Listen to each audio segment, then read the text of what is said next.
bom dia. Vamos começar?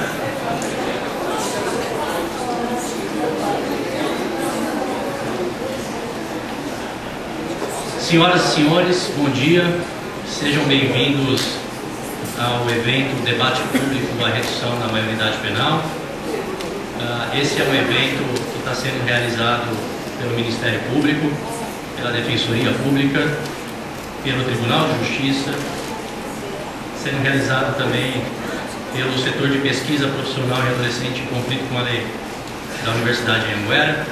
Iniciando os trabalhos, convido para compor a mesa o excelentíssimo senhor Dr. Márcio Fernando Dias Rosa, Procurador-Geral do Ministério Público do Estado de São Paulo.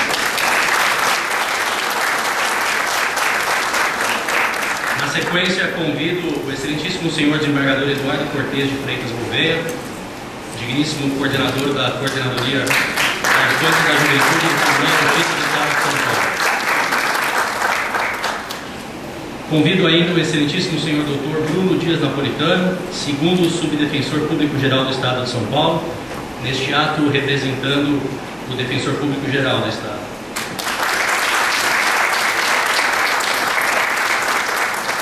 Na sequência, chamo para compor a mesa o excelentíssimo senhor Dr. Ricardo Luiz de Toledo Santos Filho, diretor adjunto de prerrogativas e conselheiro da OAB, neste ato representando o presidente da OAB Seção de São Paulo. Convido também o excelentíssimo senhor Dr. Tiago Sintra Zarif, procurador de Justiça, coordenador do Centro de Apoio Operacional do Patrimônio Público e Social do Centro de Apoio Operacional das Promotorias de Justiça Cíveis e de Tutela Coletiva.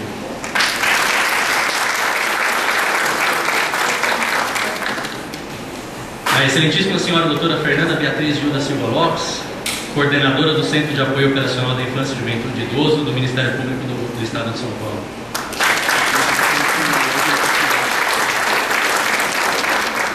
Convido o excelentíssimo senhor Dr. Roberto de Campos Andrade, coordenador do Centro de Apoio Operacional de Direitos Humanos e Sociais do Ministério Público do Estado de São Paulo.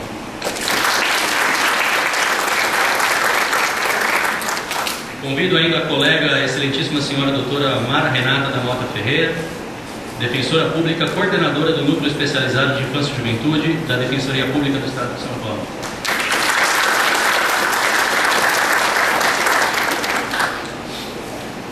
Na sequência, chamo para integrar a mesa o excelentíssimo senhor Dr. Reinaldo Sintra Torres de Carvalho, juiz de direito da Coordenadoria da Infância e da Juventude do Tribunal de Justiça do Estado de São Paulo.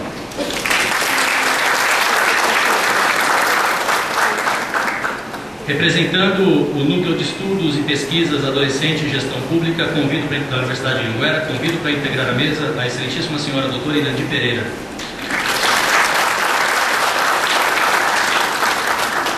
Por fim, convido o Dr. Otávio Paiva, chefe de gabinete da primeira-dama do município de São Paulo, neste ato representando a primeira-dama. Para abertura, então, passo a palavra ao excelentíssimo senhor Procurador-Geral de Justiça, Dr. Márcio Fernando Dias Rosa. Obrigado.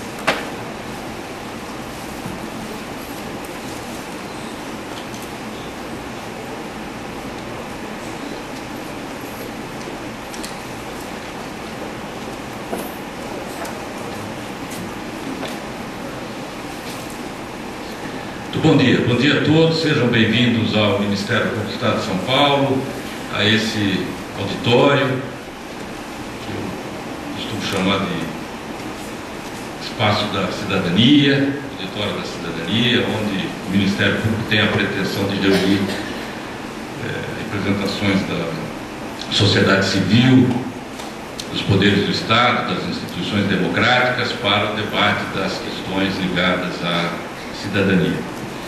Saúdo o Dr. Eduardo Cortes de Freitas Gouveia, eminente desembargador. Saúdo o Dr. Bruno Napolitano, segundo subdefensor público-geral do Estado de São Paulo. Sua Excelência, o Dr. Ricardo Luiz de Toledo Santos Filho, que representa a Ordem dos Advogados do Brasil. meu querido colega Tiago Sintra Zarif, procurador de Justiça, Fernanda Beatriz, que é a coordenadora do Centro de Apoio à Infância e Juventude, Dr. Roberto de Campos Andrade, promotor de Justiça, coordenador da área de Direitos Humanos do nosso Centro de Apoio Operacional, a doutora Mara Renata da Mota Ferreira, também defensora pública e coordenadora do Núcleo Especializado com Atuação na área da Infância e Juventude, Sua Excelência, Dr. Reinaldo Sintra Torres de Carvalho, eminente juiz de Direito da Vara da Infância e Juventude, doutora Irandite Pereira, mestre e doutora em Educação pela USP e que representa também a Universidade de Anhanguera, o doutor Otávio Paiva, chefe de gabinete da primeira-dama do município de São Paulo, querendo assim saudar a todos os eminentes magistrados, advogados, representantes da sociedade civil, meus colegas de Ministério Público, minhas senhoras, meus senhores, e os profissionais da área, representações da imprensa, e também me permitam fazer aqui uma referência às instituições que estão presentes aqui, segundo o nosso protocolo, né? Instituto Santa Lúcia, Casa Frei Reinaldo de Acolhida à Criança e ao Idoso, a ONG Aldeia do Futuro, a Fundação Criança São Bernardo do Campo, CREAS de Jacareí, o CREAS da cidade de Imbu das Artes, linda de Imbu, a Ação Comunitária de São Cristóvão, a Ação Comunitária de Santo Cristo, o CEPAC, Aldeia do Futuro, o Conselho Tutelar, a representação do Conselho Tutelar de Campinas, representação do Hospital Geral do Grajaú, de São Mateus, de Cidade Ademar, do Instituto Santa Lúcia. Eu não imaginei que tivesse tanto quando eu comecei a ler aqui, agora vai para longe, né? Centro de Pesquisa e Extensão em Ciências Criminais da USP, a Revista Gráfica, Conselho Municipal dos Direitos da Criança e do Adolescente de São Vicente, dentre tantas instituições que estão representadas, sintam-se todos cumprimentados, saudados, que tenhamos um excelente dia. Eu, na abertura deste evento, que é organizado não apenas pelo Ministério Público, mas também pelo Judiciário Estadual, pelo Núcleo Especializado da Infância e Juventude da Defensoria Pública, pela Universidade de Anhanguera, com o apoio da Ordem dos Advogados do Brasil, da Unicef, do NECA, do Núcleo de Estudos e Pesquisa sobre Criança e Adolescente, e também o Núcleo de Pesquisa em Estudos de Direitos Humanos da pós-graduação da USP, ou seja, este evento que não é só organizado e apoiado pelo Ministério Público, tem a pretensão de trazer à luz a discussão em torno daquilo que pretende produzir a chamada proposta de emenda constitucional 71, a PEC que pretende a redução da maioridade penal. Eu, a pretexto de abrir este evento, à medida em que não poderei, lamentavelmente, permanecer ao longo de todo o dia, e nós teremos o encontro de profissionais de diversas áreas, a área da segurança pública, da saúde, no campo específico da área do direito, da assistência social, e ao final do dia a possibilidade de um debate, mas a minha vinda hoje não tem outro propósito senão de revelar a todos os senhores e senhoras o pensamento que hoje orienta a Procuradoria-Geral de Justiça, eu que sou Procurador-Geral de Justiça do Estado de São Paulo. É de que, sobre qualquer aspecto que se analise a questão da idade penal, ela não se justifica no Brasil. Sobre o aspecto estritamente jurídico, que é a minha área de atuação e de pesquisa, digo aos senhores que vai na contramão da afirmação de um Estado democrático de direito, Estado social e democrático de direito, que ainda busca a concretização e efetivação. Ela se revela formalmente inconstitucional, sob minha ótica, na medida em que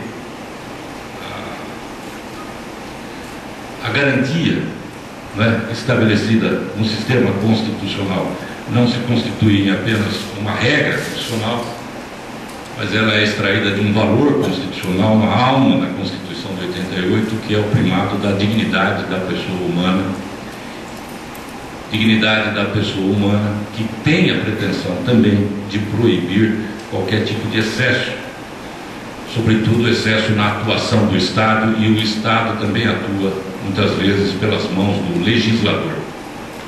Supor possível o estabelecimento de uma regra constitucional de caráter outro que não o educativo, que não o preventivo e com índole criminal, ou seja, de um Estado vingador ou vingativo, me parece incompatível com essa que é a alma ou o espírito da Constituição, o primado da dignidade da pessoa humana. Não se constitui um Estado democrático, de direito, de liberdades garantidas e de um Estado capaz de cumprir o seu efetivo e real papel, patrocinando iniciativas que não têm outro propósito senão o de estabelecer a vingança estatal frente a um fenômeno triste e recorrente que é o cometimento de crimes, sejam eles praticados com violência, sejam eles praticados sem violência ou grave ameaça às pessoas. E parece que, sob o ponto de vista formal, a proposta é em si inconstitucional, mas também o seu conteúdo, materialmente, ela também é inconstitucional, porque todos os que se habilitam à pesquisa científica em torno deste tema, sejam eles antropólogos, sociólogos, sejam eles profissionais da área de assistência social, psiquiatria, revelam que não está na idade, no fator cronológico, o fator determinante da prática de delitos de qualquer natureza. Muito embora seja inegável mesmo que todo ser humano, em algum momento da sua vida, passa a ter consciência da ilicitude, passa a ter conhecimento da gravidade dos seus atos. A capacidade do Estado responder à prática dos crimes é um indicativo do primado ético do próprio Estado. E se o Estado não sabe gerir o fenômeno da delinquência juvenil, ele não se revela capaz de sequer comunicar-se com seu povo e com as suas necessidades. Eu sou a favor da redução. Sou a favor da redução da omissão estatal no campo das políticas públicas.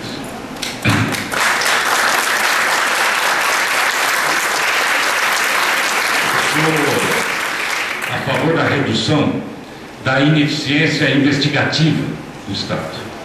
A favor da redução da ineficiência das políticas públicas que se voltam para a afirmação deste primado, da dignidade da pessoa humana, que habilitem os brasileiros, independentemente da idade, a viver com liberdade e em busca de uma só utopia, a de ser feliz nesse território nacional. Minhas senhoras e meus senhores, sejam bem-vindos a esse debate. E vamos lá, vamos trabalhar para que esta ideia mal difundida junto ao corpo social, porque gera naturalmente, não é? Gera naturalmente simpatia, essa ideia não prospere entre os nossos irmãos brasileiros. Muito obrigado e tenham um bom dia a todos.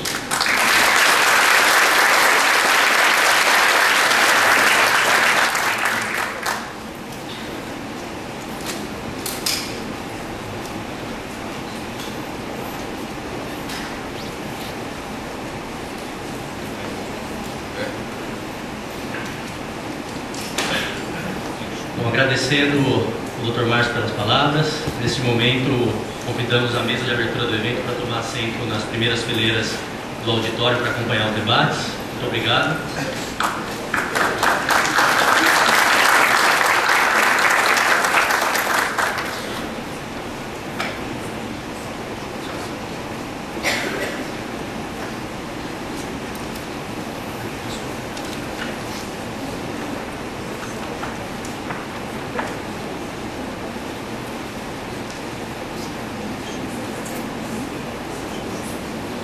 Bom, só para fazer um esclarecimento para os presentes, nós teremos agora 2 expositores.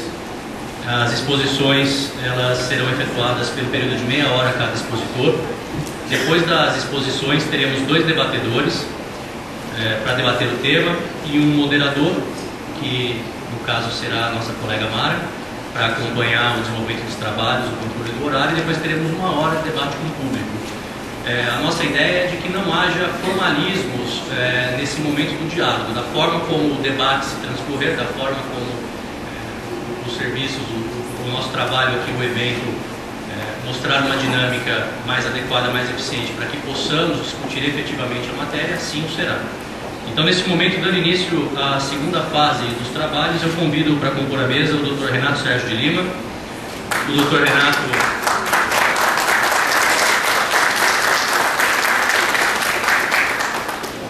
Renato é mestre e doutor em Sociologia pela USP, pós-doutor pelo Instituto de Economia da Unicamp, professor da FGV e pesquisador do Centro de Pesquisas Jurídicas Aplicadas da FGV, vice-presidente do Conselho de Administração do Fórum Brasileiro de Segurança Pública, integrante do Comitê Editorial da Revista Brasileira de Segurança Pública e da Revista Brasileira de Sociologia, pesquisador associado do Núcleo de Estudos da Violência e do Núcleo de Estudos sobre Organizações e Pessoas e assessor técnico da sociedade. Muito obrigado pela presença. Convido também para, desde logo, tomar assento à mesa o Dr. Daniel Martins de Barros.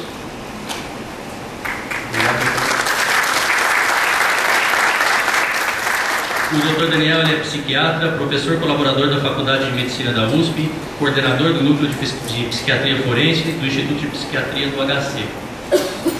Cada expositor, o Dr. Daniel, falará da redução da maioridade penal no enfoque da saúde e o Dr. Renato falará sobre a redução da maioridade penal no enfoque da segurança pública. Logo, na sequência, encerrados os debates, convidarei os debatedores para tomarem assento à mesa e iniciarmos o debate. Muito obrigado.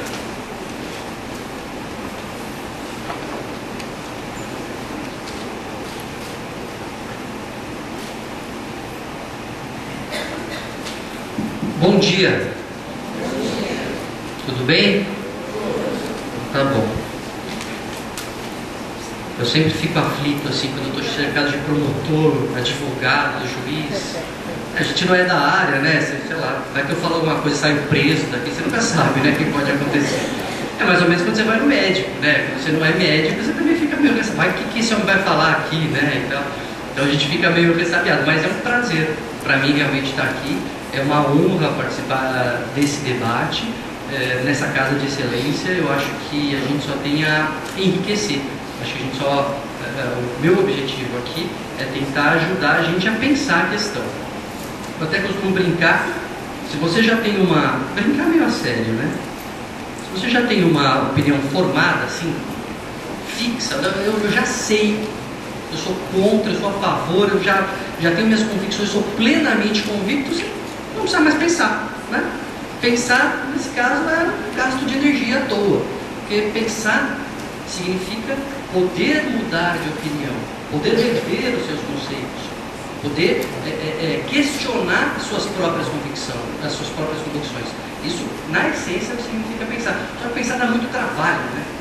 Pensar gasta energia, dá preguiça de pensar. Então, como disse os pais da psicologia, o psicólogo e o filósofo William James, ele dizia o seguinte: pensar é o que muita gente acha que está fazendo, quando na verdade só está reorganizando seus preconceitos. Então a pessoa não está de fato disposta a questionar. Já tem aquilo fixo, ela vai só achando, né, brincando com aqueles conceitos e acredita que está pensando. Não é esse o meu papel, eu acho que não é essa a minha postura. O Núcleo de Psiquiatria Forense do Hospital das Clínicas, do governo, do Instituto de Psiquiatria do Hospital das Clínicas, ele também tem uma postura radical. Nós temos uma postura bastante extrema e bastante radical, que é a da dúvida radical. Eu brinco que tem 3 temas que me perguntam que eu tenho grande dificuldade de bater o martelo e falar é isso, né? Que é a legalização das drogas, redução da maioridade penal e construção da usina de Belo Monte. Eu não consigo me decidir sobre esses temas. Eu ouço argumentos de um lado, ouço argumentos de outro e fico na dúvida, falo, puxa, eles têm razão. Eu lembro da história do rabino, né, que chega em casa e fala para a mulher dele: olha, sabe o que aconteceu hoje? Estava julgando um caso lá, ele veio, me expôs, falou tudo do lado dele, uma briga dele com o vizinho, me expôs tão bem que eu falei: olha, o senhor tem razão. Mas depois chegou o vizinho e expôs o lado dele, explicou e mostrou aquilo que ele achava e tal. Eu fiquei tão convencido que eu falei para ele: nossa, o senhor tem razão. A mulher ficou esperando o final da história, né? E era esse o final da história. Mas como assim? Você não pode falar, vocês estão brigando, você não pode falar que um tem razão e o outro tem razão. Ele olhou para ela e falou assim: tem razão. Acho que eu me sinto um pouco assim no debate da maioridade penal, nesses debates, e não tem problema, eu convivo bem com essa angústia. Né? Eu acho que a gente está num momento de polarização tão radical do debate que as pessoas não conseguem conversar, as pessoas não conseguem pensar sobre a questão. Por quê? Porque é muito mais confortável você se apegar a uma convicção radical e não pensar mais sobre isso.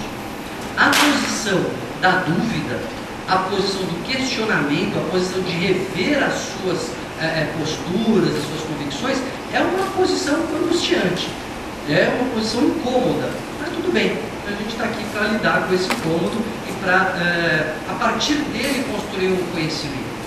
Né?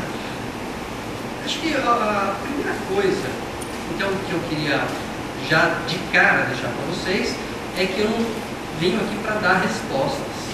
A resposta da psiquiatria, a resposta da saúde mental, ou a resposta das neurociências.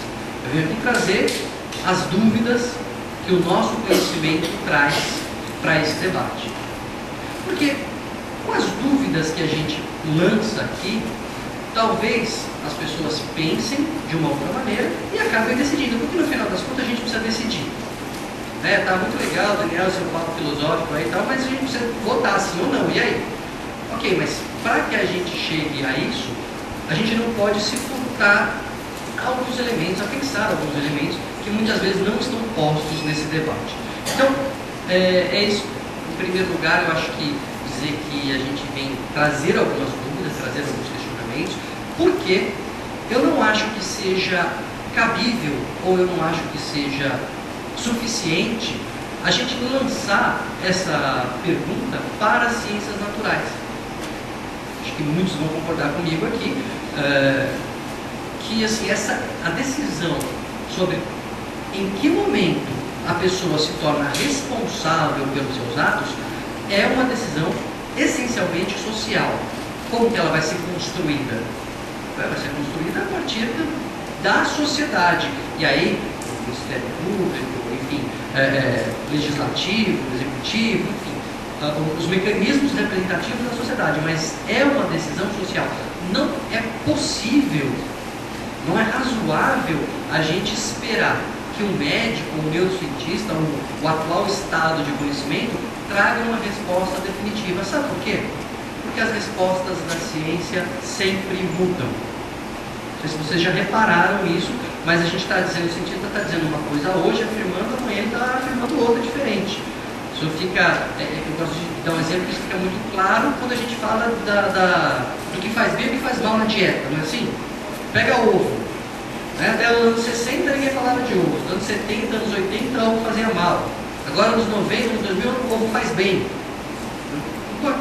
E sempre é uma resposta da ciência. Chocolate, então, é assim, né? Chocolate uma semana faz bem, uma semana faz mal, uma semana faz bem.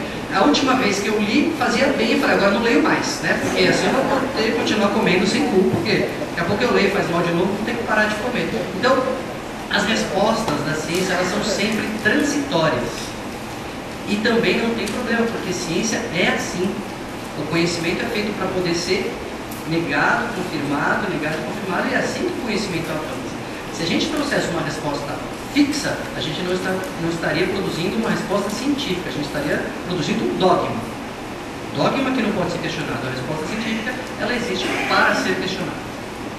Tudo isso para introduzir o tema das neurociências, né? Porque vem se falando muito recentemente no tema das neurociências, porque de fato a gente experimentou uma revolução no conhecimento humano desde o fim dos anos 90 para cá, porque os anos 90 foram decretados oficialmente a década do cérebro nos Estados Unidos, né? O Bush pai fez uma declaração que não se economizariam esforços para desvendar os mecanismos cerebrais, etc., ao longo da década de 90.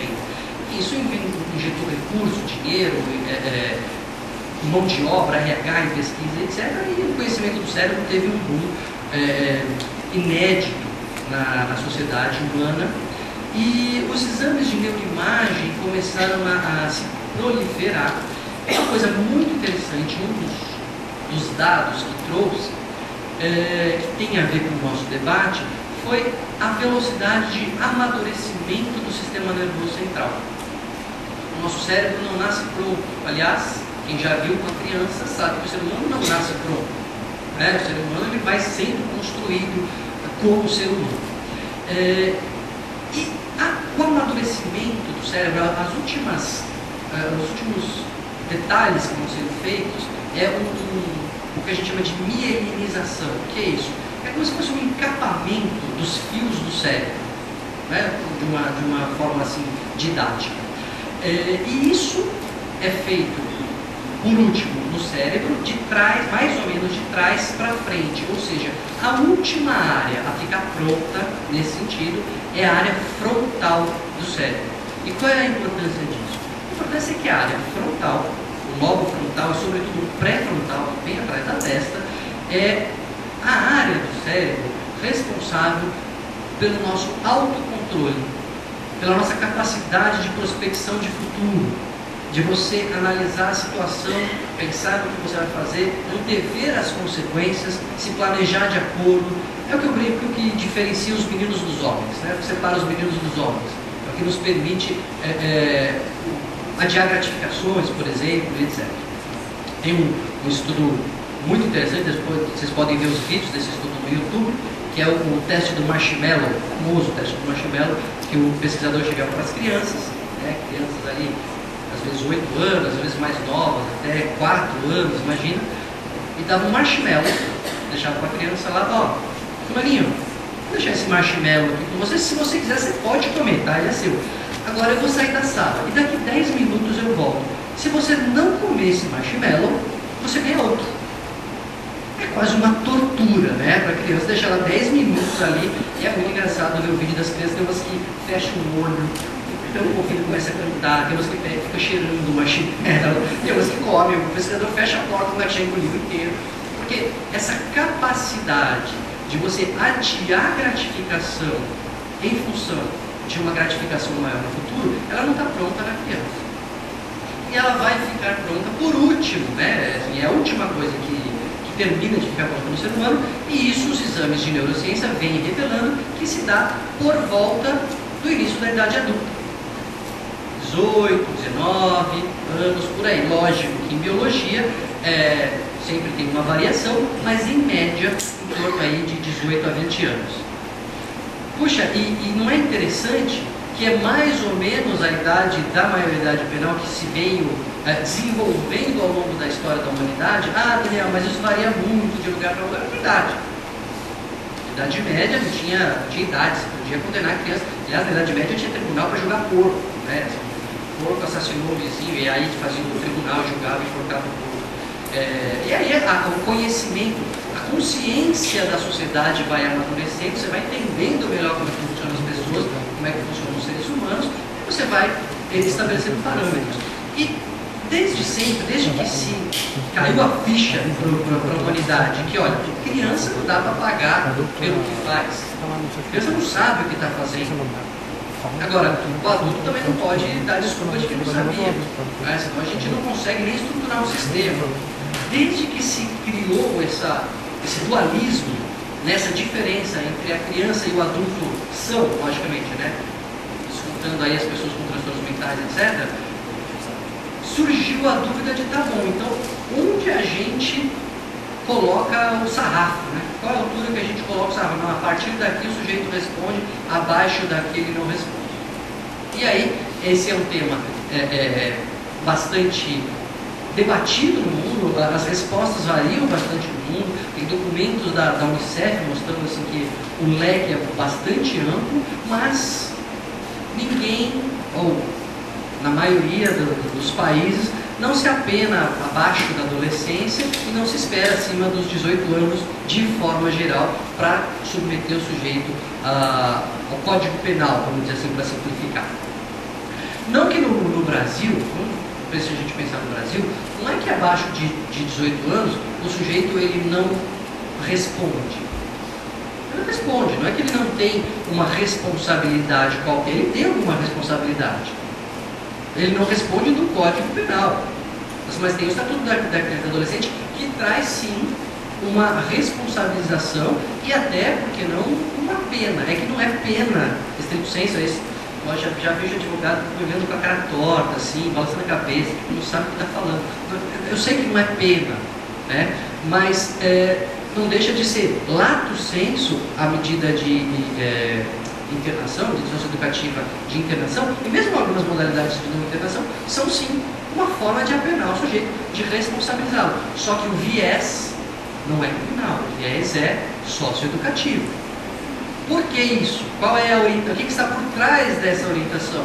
É o entendimento de que esse sujeito não está totalmente pronto, então ele não sabia, ou não entendia, ou não se controlava. Não vou entrar no mérito de qual era o, entre aspas, defeito, qual era a deficiência que ele tinha em razão da sua idade, mas que ainda tem conserto. Esse é um raciocínio bem leigo, vamos dizer assim. Tem jeito, né? Aí você vai dizer assim, não, mas a gente não pode achar que tem jeito só o sujeito que está abaixo de 18 anos. Senão a pena mesmo do encarceramento do Código Penal, ela vai ser só punitiva e vai perder todo o seu caráter possivelmente educativo. Não estou dizendo isso. Eu estou dizendo é que no Estatuto da Criança e do Adolescente o viés principal é socioeducativo, mas não deixa de ser uma pena. E no Código Penal o viés principal é punitivo, é penal, mas isso não significa que a gente possa também colocar alguma coisa de educativa, de socialização e etc. Ainda que, sinceramente, preciso abrir para vocês, seja bastante cético com relação à capacidade do sistema penal de reeducar alguém. Não estou dizendo que é impossível, só estou dizendo que eu sou cético, né? Mas enfim, então esse é o panorama, né, da atual situação e de que as neurociências hoje elas dizem, olha, o sujeito está pronto, ali, o cérebro dele está pronto mais ou menos nessa idade que bate com a idade da maioridade penal atual. Então significa que o sujeito abaixo disso, então ele não sabe o que está fazendo? Não é isso. Porque aí você vê o argumento, mas então você está dizendo que o menino de 16 anos, 17 anos e meio não sabe o que é errado. É lógico que ele sabe o que é certo e o que é errado. Sabe. Ok? Sabe, eu sei que ele sabe, você sabe que sabe, todo mundo sabe que ele sabe. Todo mundo sabe que todo mundo sabe. Tem uma escala de desenvolvimento moral muito interessante, que foi desenvolvida pelo Kohlberg, um dos psicólogos mais influentes do século XX, que desenvolveu a sua teoria baseada no amadurecimento cognitivo do Piaget. Ele propôs um padrão, né, de amadurecimento moral. E é muito interessante que ele diz o seguinte, olha, no primeiro estágio das crianças pequenas, o certo e o errado vem totalmente de fora. O que eu faço e eu recebo elogio é certo, se eu apanho, se eu recebo bronca, é errado. Não tem uma coisa certa ou errada essencialmente naquilo que ele faz. E essa primeira fase tem 2 estágios, mas assim, grosseiramente é isso.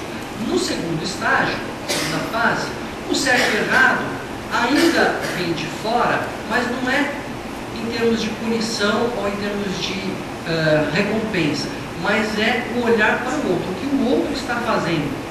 É a fase de lei e ordem, mais ou menos, né? Seria o estágio 4 e 5, não, 3 e 4, no 3 é o estágio do bom garoto, eles chamam mais ou menos assim, a pessoa entende que certo é o que todo mundo faz, o que ele vê o amigo fazendo, o pai fazendo, a mãe fazendo, etc., todo mundo faz. Então aquilo deve ser certo. Aliás, essa é a origem da palavra ética, né? Ethos, em grego, é o modo de ser, a forma como as coisas são. Por decorrência, a gente entende que é certo. O certo é o que todo mundo faz. E esse é o raciocínio ali do sujeito que está saindo da infância, entrando na adolescência. E quando ele desenvolve um pouco mais o pensamento abstrato, ele começa a entender que não, olha, não é só meu bairro que manda aqui, não é só minha turminha. Existe uma lei maior, existe uma sociedade, e certo é o que está na lei. Então, o que está todo mundo na sociedade fazendo, o que está nas leis é certo, e o que a lei condena é errado. Esse é o estágio, esses 2 estágios que estão a maioria das pessoas, mesmo dos adultos. Então, o adolescente, quando ele sai da infância e entra na adolescência, ele começa a ver que não é só o bairro dele, que existe um grupo maior, existe uma lei. 15, 16 anos, ele já entende o que é certo e o que é errado. E também a gente não pode ser inocente, quem é contra a redução da maioridade penal, não pode ser inocente e brandir esse argumento dizendo que não, que ele não sabe, ele sabe. Né? E aí tem o estágio final, a fase 3, que tem o estágio 5, 6, que o sujeito consegue transcender as leis. Ele começa a entender que não é só porque a coisa é certa que está na lei, tem coisa que é certa por si só que às vezes não está na lei. Né? Lá, a gente pode pensar exemplos do apartheid, né? Existem leis que são injustas. E aí o sujeito começa a entender que as coisas podem ser certas por si só, independente de estarem nas leis. É um estágio bastante mais sofisticado do raciocínio humano que a maioria dos adultos não alcança. Então a gente está, no grosso, sim, o adolescente já é adulto nesse sentido. Agora, não é só isso que o lobo frontal faz, como mostra o teste do marshmallow, ele também nos permite o autocontrole e a capacidade de adequar as nossas atitudes em relação ao que você quer, ao que você espera, ao futuro, até mesmo a capacidade de empatia, né, de entender plenamente o lugar do outro e a posição do outro. Nesse sentido, é esse o sentido que talvez possa explicar melhor o porquê do adolescente, em alguma idade que a gente vai definir como sociedade, ele não é apenado como adulto. E isso, quem atua na Fundação Casa, ou quem atua com jovens infratores em qualquer lugar do Brasil, pode dizer melhor. Não pode? Aqui, honrando a presença da doutora Berenice, a quem elogiei sem que ela soubesse. Esse é o elogio verdadeiro, né? Elogiar na frente qualquer um elogio. Antes de começar, eu estava falando da nossa atuação na Fundação Casa. E hoje, o Núcleo de Psiquiatria Forense do Hospital das Clínicas tem uma equipe de psiquiatras, eu coordeno, que dão assistência psiquiátrica aos internos em medida de internação. E eu coordeno essa equipe e a gente está lá. Então é muito diferente, mas é muito diferente você falar do que é um adolescente infrator de trás da sua escrivaninha, do jeito que nunca viu um jovem infrator, a não ser no da Atena, né? E o sujeito que está lá e vê a vivência, que conversa. E a gente vê dentro da Fundação Casa, dentro de quem lida com jovens infratores, que a maioria, vou usar um termo bem técnico, bem científico, mas acho que vocês vão entender, é destrambelhado. Destrambelhado. É o menino que vem daquela vivência e sai fazendo, fala, vamos lá que vai ser legal, e vamos entrar nessa fita aí e tal, não sei o quê, senhor e tal, eu estava querendo uma vida melhor, senhor, aquele jeito que eles falam, e é isso que eles fazem. Eu não estou dizendo que é gente boazinha. É muito diferente você dizer que ele não sabia muito o que ele está fazendo, e dizer que ele está fazendo. Eu não sou defensor público, nem defensor particular, não sou defensor de nada. Eu sou defensor, sim, como falei desde o começo, de uma dúvida radical que a gente possa usar métodos para sanar. Que me coloca numa posição bastante desconfortável de apanhar dos dois lados, né? Então, quem é a favor me bate, quem é contra me bate. Quando você fica mais ou menos no meio, quem está à esquerda de você acha que você é de direita, quem está à direita de você acha que você é de esquerda. Você apanha de tudo que é lado. Mas, quem está lá vê, mas também quem está lá vê, sim, não podemos fugir dessa realidade. Que tem meninos já com 16, 17 anos, às vezes até com 15 anos, com uma vida de crime muito mais estruturada. O sujeito já é bandido profissional. Tem uma explicação, tem uma história de vida, tem aspectos da personalidade, tem aspectos psicológicos. Eu não estou aqui para dizer as explicações, não estou aqui para dizer os porquê, mas tem sujeito que ele já é bandido. Eu sou psiquiatra, você é promotor, você é advogado, você é defensor público, ele é bandido. É a maioria? Não, é a minoria. Por isso que desceu o sarrafo para todo mundo e falar, a partir de agora, esses meninos vão todos responder, ou essas pessoas, meninos, você fala, esses meninos, é defensor. Não fala menino. Essas pessoas vão responder pelo Código Penal. Eu acho ruim, eu acho inadequado. Então a proposta do jeito que já digo então, finalmente, né, depois de quase meia hora falando, acho inadequado, porque você abaixa o sarrafo para todo mundo, fez 16 anos, já entra no Código Penal, quando, essencialmente, eu não acho que seja justo. Tem duas coisas que dividem aqui meu raciocínio. O que é essencialmente o justo e o que é pragmaticamente que a sociedade deve fazer. Então, essencialmente, não acho justo reduzir a maioridade penal para 16 anos, porque você vai pegar, em prol de uma pretensa segurança, você vai colocar na esfera do Código Penal gente que não deveria estar, porque não tem ainda o pleno desenvolvimento do autocontrole. Está perto, está na trave, tem gente que já tem, mas não dá para homogeneizar, porque você vai estar sendo injusto com alguns. Então, você vai estar sendo justo com uma minoria, injusto com uma maioria, então eu sou... Agora, do ponto de vista prático, sobretudo pragmático, eu acho ainda pior. Porque você priva a possibilidade, você retira a possibilidade de pessoas que ainda poderiam ser incluídas numa orientação de viés socioeducativo, que poderiam receber um pouco mais desse olhar, e as coloca num viés muito mais punitivo, tá certo? Impedindo que, se houvesse alguma chance, eu também não sou inocente, gente, achar assim, ah não, mas a Fundação Casa, ela recupera todo mundo, entrou lá, sai bonzinho, não é isso. Também não sou tonto de falar assim, ah não, mas a cadeia, a escola do crime entrou lá, sai bandido, também não é isso, as pessoas são individuais, cada um é de um jeito, mas se existe uma maior chance, o que a gente trabalha é em chances, onde tem maior chance de uma pessoa ser reeducada. Aí não dá para brincar, aí não dá nem para começar o debate, é óbvio, é epidemiológico, existe maior chance da pessoa ser reeducada no viés de socioeducativo do que no viés punitivo. Por isso, então, do ponto de vista prático, eu acho essa proposta inadequada. Mas e esses caras que você falou aí, que são já realmente estruturados no crime, que você consegue perceber? Para esses eu não sei o que fazer. Não sei, sabe por quê? Porque eu sou psiquiatra. O psiquiatra é médico. O psiquiatra não é sociólogo, o psiquiatra não é criminólogo, o psiquiatra não é legislador. E o psiquiatra, ao ser um médico, ele fala sobre doença e saúde. Sobre o que o sujeito tem um discernimento por causa de doença prejudicado ou não. Então, não adianta perguntar para o psiquiatra se deve ou não reduzir a maioridade penal. Eu fiz um raciocínio aqui neurocientífico para explicar alguns argumentos, dei a minha opinião pessoal como cidadão e não como psiquiatra, e termino com uma historinha, eu tenho só 5 minutos, que ilustra bem, eu acho, que essa minha postura. Quando teve todo o rolo, todo mundo sabe, não precisa nem contar a história do Champinha, teve todo mundo conhece toda a história.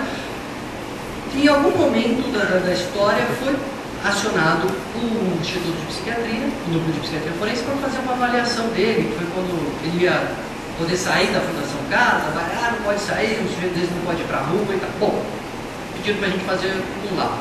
Aí eu falo com tranquilidade, porque esse laudo caiu na mídia, mesmo já não é mais sigiloso, e saiu a notícia no Jornal da Tarde, na época, eu estive no Jornal da Tarde, se não me engano, dizendo: psiquiatras do Hospital das Clínicas dizem que Champinha pode ser solto. Porque a gente fez um laudo, sendo que ele não tinha transtorno mental. Eu falei que ele era bonzinho, eu falei que eu queria ele na minha casa, eu falei que ele podia estar na rua, eu falei que ele não tem doença mental que o prive do entendimento e do autocontrole. Eu não falei se ele é perigoso, porque é perigoso para o psiquiatra, o sujeito que está ouvindo uma voz dizendo: mata sua psiquiatra. Esse cara é bem perigoso. Se a voz ela mata sua mãe, é meio perigoso, mas mata seu psiquiatra, aí pelo amor de Deus. Esse é o sujeito perigoso. Agora, o sujeito estruturado no crime, ele não é perigoso do ponto de vista psiquiátrico, né? Então era isso que estava no laudo. Aí eu comentei no jantar em casa, inocentemente, falando: nossa, você não sabe o que aconteceu hoje. Saiu do jornal lá, laudo do Hospital das Clínicas diz que o Champinha pode ser solto. Minha mãe largou o garfo e a faca, arregalou o olho desse tamanho: filho, você quer soltar o Champinha? Eu me encolhi na cadeira e falei: meu Deus, se minha mãe reage assim, imagina o Datena, né, cara? Eu vou ser apedrejado na rua. Agora eu não quero prender, eu não quero soltar, eu não estou mandando soltar, eu só estou dizendo que ele não tem um transtorno mental que implica o discernimento do controle.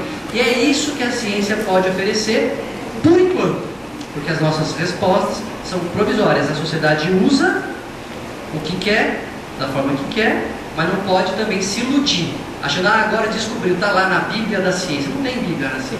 As respostas vão mudando. Agora o que a gente sabe é isso. Quer usar, é desse jeito. Não quer usar, tudo bem.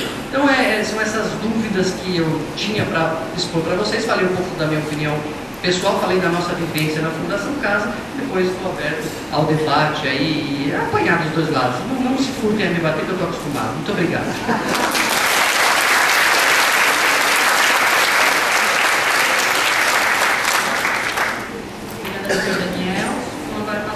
Dr. Renato Sérgio de Lima, para falar do enfoque da segurança pública. Só pedir para ligar aqui. Bom dia a todos. Acho que é bem interessante.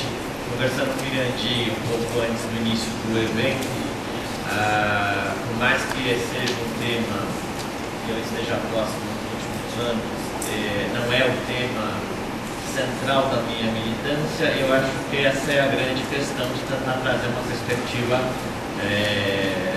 não completamente isolada, mas ao mesmo tempo um pouco mais distante em relação ao olhar que eu tenho dedicado nos esforços, que é a segurança pública.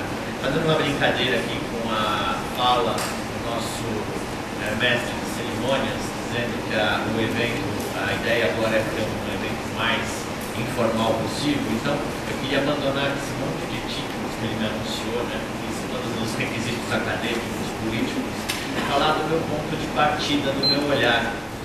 Primeiro, sou um sociólogo, tal como o Daniel, o meu olhar é sempre da produção da ciência, então a sociologia também não vai dizer o que é dever ser, vai mostrar como as questões funcionam.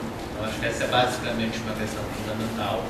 A sociologia, enquanto ciência, na verdade, vai mostrar alguns pressupostos de como exatamente processos políticos e sociais são construídos.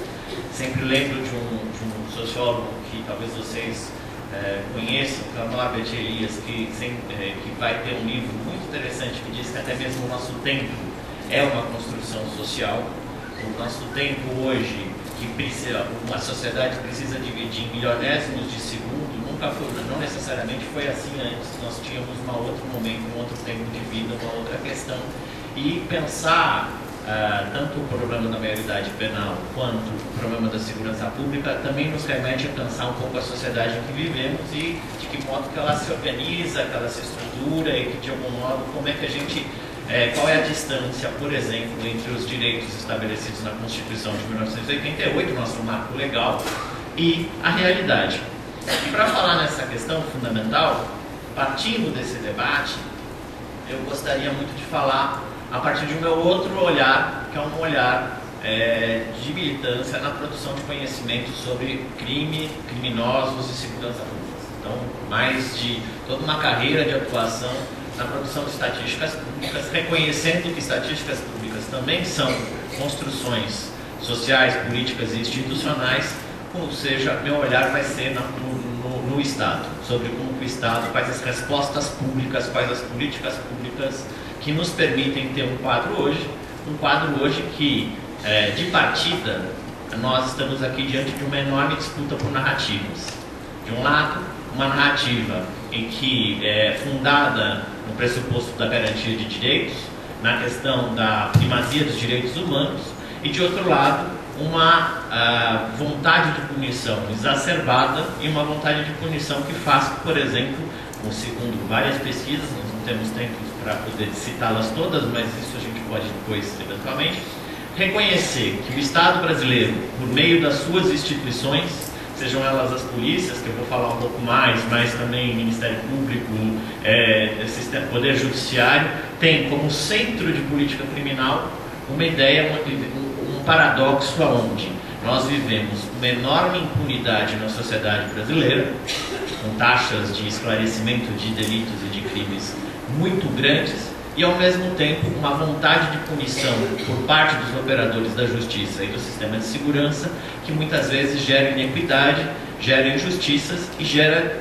uma série de questões. Por exemplo, quando a gente pensa e joga foco, joga luz no jovem negro, morador da periferia, que é a vítima preferencial no caso dos assassinatos, das pessoas mortas e das pessoas encarceradas. Então a gente tem que olhar assim que nós não estamos diante, e quando a gente olha para isso, a gente está claramente dizendo, ou seja, meu foco, ao contrário até do Daniel, e é interessante a composição da mesa, não é a conduta individual. É a conduta institucional, são as práticas institucionais, como as políticas públicas são construídas, como elas influenciam exatamente na forma como as condutas individuais desses adolescentes possam ser ou não passíveis de ou punição, ou socioeducação, enfim, as decisões que a sociedade tomou em relação ao tratamento da juventude e a partir da qual é a métrica, qual é a linha de corte. É engraçado, e uma dos meus vínculos institucionais, que é a Fundação SEAD, que é a Agência de Estatística de São Paulo, guardadas as proporções, esse debate sobre qual a idade reproduz muito o debate dos anos 70 sobre linha de pobreza, que reproduz muito, toda vez que a gente tem que fazer uma linha de corte, esse debate é muito intenso. E talvez o que a gente tem que fazer, tal como foi feito no mundo no caso da geração de renda e geração de transferência de renda e de rendimentos, na verdade é pensar para além de uma linha de corte, pensar para além do que está por trás dessa redução. Então, hoje o Brasil vive um enorme paradoxo, e um paradoxo que nos remete a algumas questões fundamentais. Então, já antecipando alguns argumentos, eu diria que essa enorme disputa pela narrativa que organiza o sistema de justiça precisa de alguma forma ser colocada lado a lado e pensar que nós estamos, portanto, fazendo uma disputa político-institucional, fazendo uma política, e isso é muito sensível ao Congresso, à Câmara dos Deputados. É só nós olharmos para os dados disponíveis, que não são nenhum, nós temos muitos dados, mas temos pouquíssimas informações de qualidade, mas é só nós olharmos para essas informações para a gente perceber o quão intenso é esse debate e como ele é ideologizado. Acho que uma das primeiras questões que nós temos aqui sem dúvida nenhuma, avançar na geração de conhecimento. E neste momento a ciência tem um papel importante, independente do seu processo de disciplinarização. A ciência tem um papel importante em ajudar a gerar conhecimento que possa, talvez, desideologizar o debate e mostrar algumas questões fundamentais de como que as práticas institucionais, como as culturas organizacionais, como as condutas individuais estão se interrelacionando, e a partir daí a gente construir uma nova narrativa. Porque tanto a narrativa da punição exacerbada, como a narrativa de, olha, isso é imutável, a gente já mostra para um confronto que provavelmente a sociedade está dizendo que não, e a gente vai perder a narrativa. Porque a lógica da sociedade brasileira vamos mudar, como já bem sabemos que é essa questão. Então, de cara, nós precisamos avançar na produção de conhecimento. A ciência é uma aliada, não necessariamente a única. Nós temos uma batalha de comunicação muito intensa também por trás, que não tem nada a ver com ciência. É uma outra questão fundamental que a gente tem que avançar, mas que são questões fundamentais para a gente aqui saber como atuar frente a esse desafio. Bem, que os dados disponíveis dizem? Rapidamente, o que a gente olhar, então, desde 2007, o Fórum Brasileiro de Segurança Pública, que é uma instituição, que na verdade é uma grande rede formada por policiais, por representantes da sociedade civil, por gestores públicos, por pesquisadores acadêmicos e por representantes da mídia, ou seja, é uma iniciativa que aproxima diferentes segmentos em torno da agenda da segurança pública, na ideia de você, de um lado, fazer uma aposta radical, e essa talvez seja a experiência da visão da segurança pública para a área da infância e da juventude, que essa aposta funciona. É uma aposta radical na transparência e na prestação de contas. Ou seja, não é só ter dado. Quase todo mundo, e eu lembro aqui, estou vendo a Mariângela, lá atrás, quando ainda na antiga FEBEM, ficava batalhando para ter sistema de dados aqui, E assim, dados nós temos todos. Na área da segurança pública, os operadores do direito aqui, os operadores do sistema de justiça sabem que a mesma lei que cria a figura do inquérito policial, a de 1871, é a mesma lei que começa as estatísticas públicas. Então, assim, dado não falta e desde o Império. Mas a grande questão é como é que a gente transforma isso em informação e como esse pressuposto se transforma em conhecimento, portanto em ação, a possibilidade de ação, de formulação de política pública. E ao fazer isso, como é que a gente constrói a possibilidade, então, de, junto com a sociedade civil, pautar que, para além da transparência, essa transparência funciona como mecanismo de prestação de contas. O Anuário Brasileiro de Segurança Pública é uma iniciativa que faz exatamente isso. Nós aproximamos, de um lado, o fórum aproxima segmentos e, por outro lado, começou a produzir informações e conhecimento que começasse, por exemplo, a pautar um novo debate. E eu vou dar um outro exemplo do que é possível fazer com isso. Até 2 anos atrás, e a gente posso até, antes de falar, isso é exatamente esse aqui, que é o seguinte: até 2 anos atrás, o debate da letalidade e da vitimização policial era também um debate muito ideologizado, como ainda é. Mas qual foi a aposta que o Fórum fez? As polícias brasileiras são líderes mundiais em matarem pessoas. E, ao mesmo tempo, os policiais brasileiros estão entre os que mais morrem no mundo por questões de violência e criminalidade. Até pouco tempo atrás, os movimentos de direitos humanos denunciavam as mortes causadas pela polícia. Os policiais reclamavam que ninguém olhava os policiais mortos e que as entidades de direitos humanos não iam nos enterros. E aí todo mundo ficava com razão, né? O rabino tem razão, e na verdade, pode ser que todos tenham razão efetivamente, e o Estado vai ter que arbitrar como é que lidar com isso exatamente, com todos tendo razão. E a grande questão que nós fizemos aqui em relação à letalidade foi: então tá bom, já que todos têm a razão, vamos colocar lado a lado, e o que está por trás? O que está por trás é mostrar que o padrão de trabalho das polícias, em especial das polícias militares brasileiras, está equivocado no que diz respeito à média geral de trabalho de operação. Ou seja, não é a questão de uma polícia mazinha e uma sociedade coitadinha ou vice-versa. É que o padrão de enfrentamento imposto pelo Estado frente à criminalidade de rito comum hoje no país causa mortes dos dois lados. E causa mortes, então, ao mesmo tempo, ou quando nós vamos conversar com as polícias, e as polícias dizem que os desvios individuais são punidos, e é verdade, por exemplo, que a polícia de São Paulo expulsa por volta de cerca de 400 pessoas por ano por excessos. Só que se a gente olhar para cerca de 5, 6 pessoas mortas por dia pelas polícias, se a gente entendesse isso como desvio individual, nós mostraríamos que as nossas instituições são completamente incompetentes.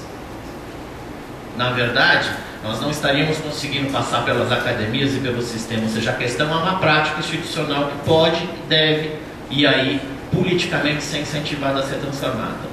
E é possível fazer isso, e eu estou fazendo essa analogia porque isso é muito poderoso em relação à questão da maioridade também, porque é possível fazer isso você mostrando casos onde a polícia trabalha de uma forma muito mais inteligente e muito mais poderosa. É só pegar os casos de sequestro. Os casos de sequestro, até poucos anos atrás, a polícia invadia cativeiro, matava o refém e matava a vítima, o sequestrador junto. A partir de uma série de novas metodologias, de procedimentos operacionais, você entra, você isola o cativeiro, você corta a água, corta a luz, faz todo. Não quer dizer que não tenha besteira, tem besteira, cada um. Casos individuais existem, são individuais, mas enquanto práticas, procedimentos, nós temos um norte muito claro que há uma nova forma de enfrentar o problema do sequestro. Hoje, São Paulo, por exemplo, e o Brasil tem uma taxa de sequestros muito baixa. Nós conseguimos reverter uma situação. Então, o padrão de enfrentamento não necessariamente é um padrão que precisa ser valorizado. E aí também, falando nessa questão, quando a gente olha, e eu estou falando um pouco das questões da letalidade, porque é um tema muito caro, e esse tema, até 2 anos atrás, ele era invisível, porque a imprensa, de algum modo, cansou do debate sim e não, letalidade ou não, tinha sumido do debate. Ele tinha sido um debate muito forte até o início dos anos 2000, 90, depois sumiu do debate. Na hora que você constrói, coloca lado a lado e mostra que o problema é muito mais profundo, você cria uma nova narrativa e permite que a questão seja trazida à tona, e hoje o debate da letalidade e da otimização está sendo feito como nunca nos últimos 10 anos foi feito no país. Então, é uma prova de que se a gente, por exemplo, numa boa estratégia de atuação em relação à questão da maioridade penal.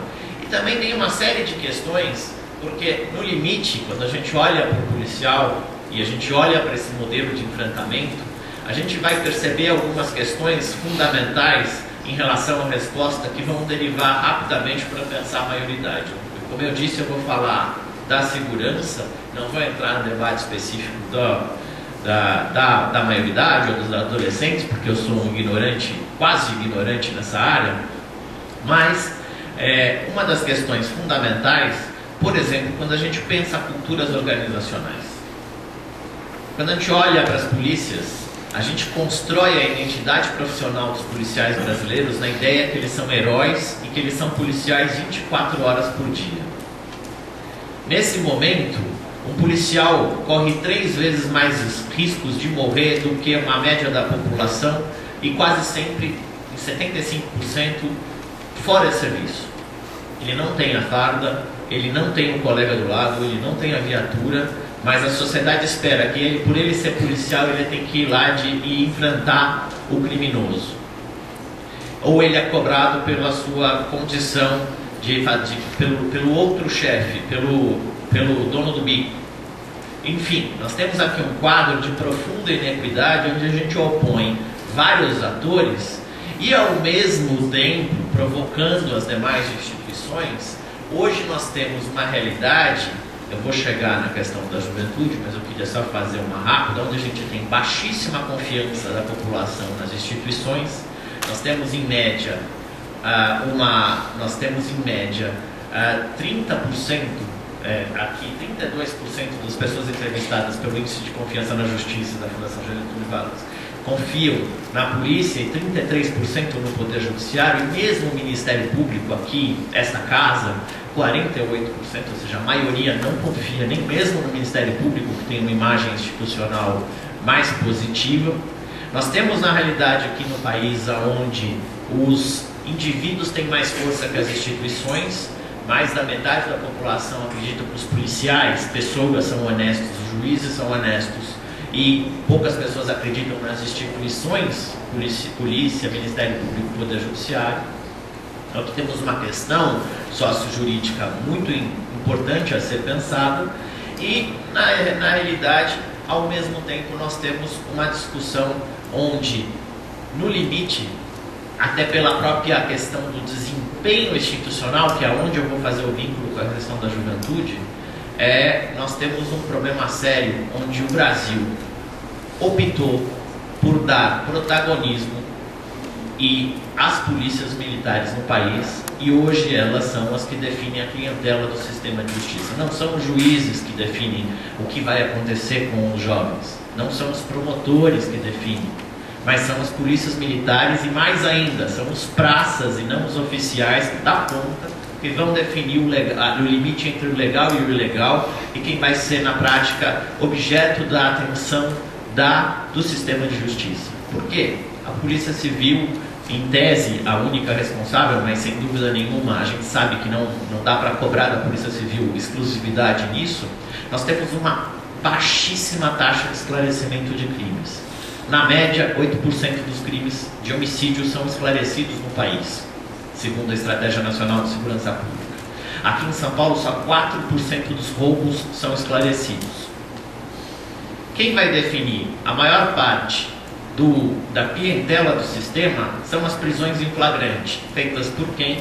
Pelos policiais militares.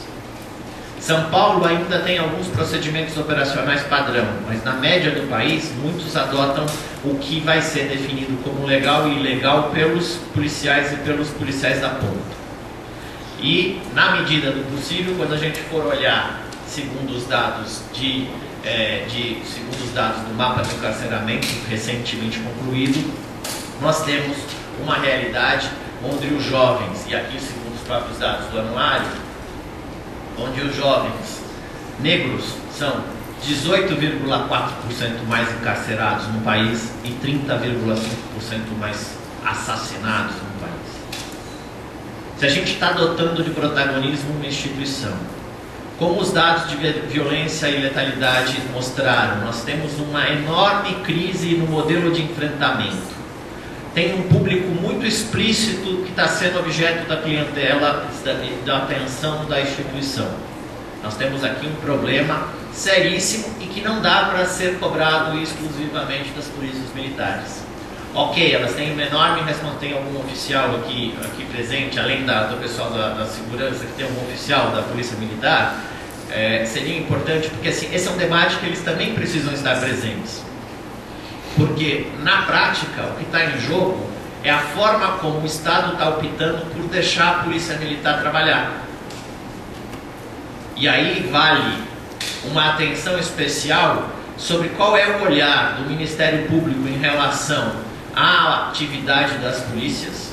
Pela Constituição, o Ministério Público tem a função e a prerrogativa constitucional de controle da atividade policial. O Judiciário também pode ter um papel ativo. Nos Estados Unidos, a letalidade da polícia começou a cair no momento que o Judiciário começou a multar as polícias. Mesmo com exclusão de licitude, as polícias começaram a ser multadas, as indenizações das famílias saíram dos orçamentos das polícias. Então isso de alguma forma começou a transformar o debate. Bem, e aí nós temos uma questão de um certo perfil da população. E nós não precisamos, enfim, o quadro de violência é enorme e ao mesmo tempo esse mesmo padrão de atuação nos faz que nós temos, tanto no sistema socioeducativo como no sistema prisional, superpopulação.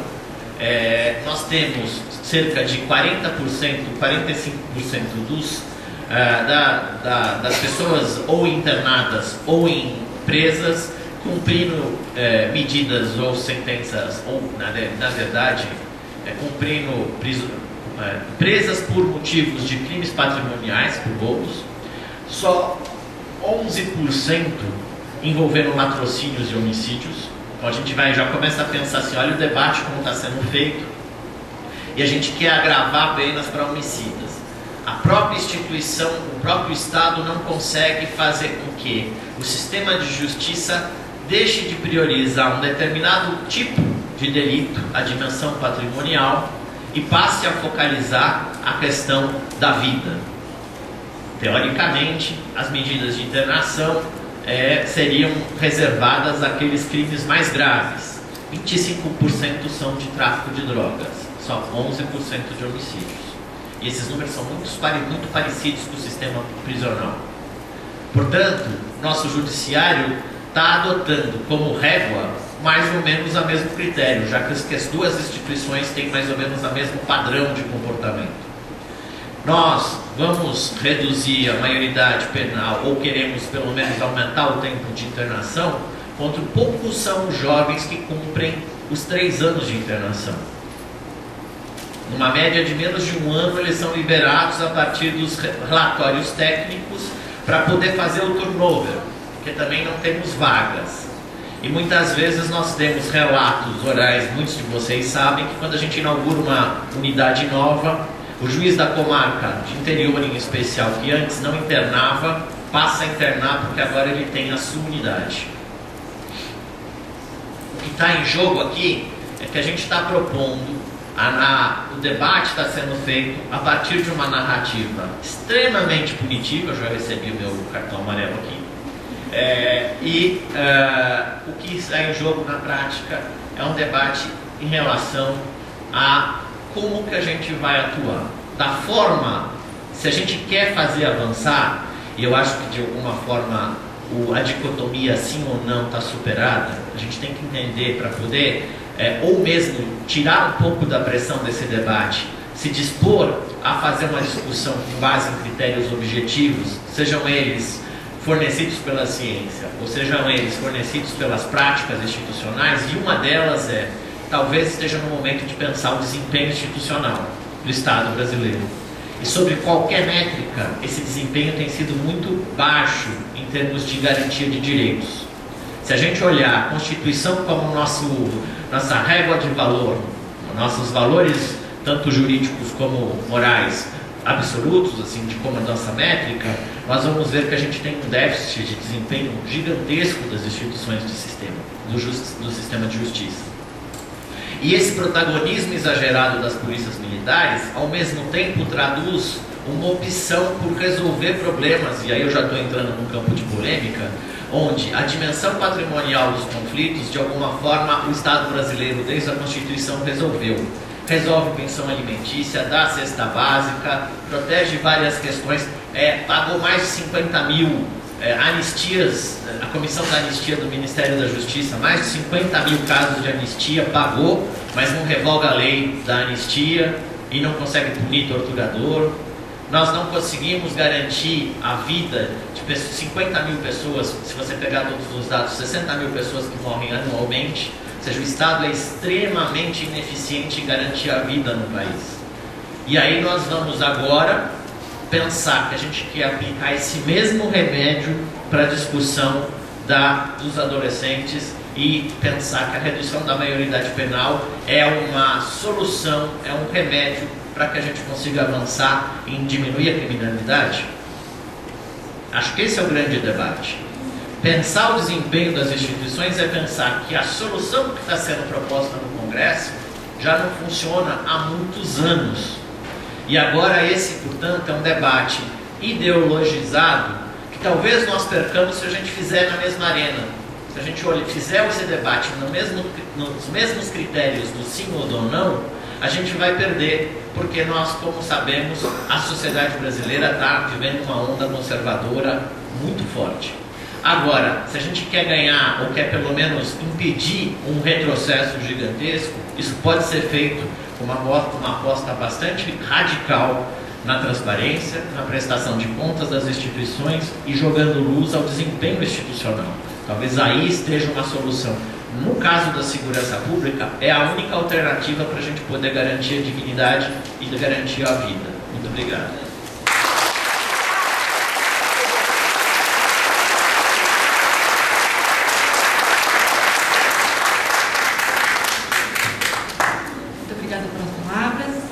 Então, para compor a mesa agora com a gente, os debatedores.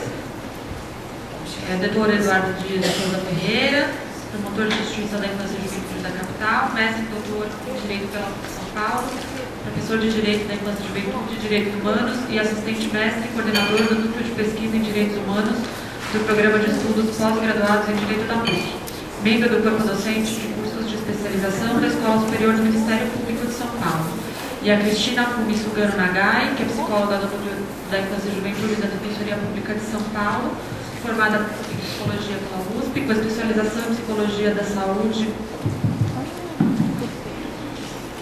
pelo Departamento de Psiquiatria da Universidade Federal de São Paulo, especialização em Terapia Familiar de Casal pela Pontifícia Universidade Católica de São Paulo.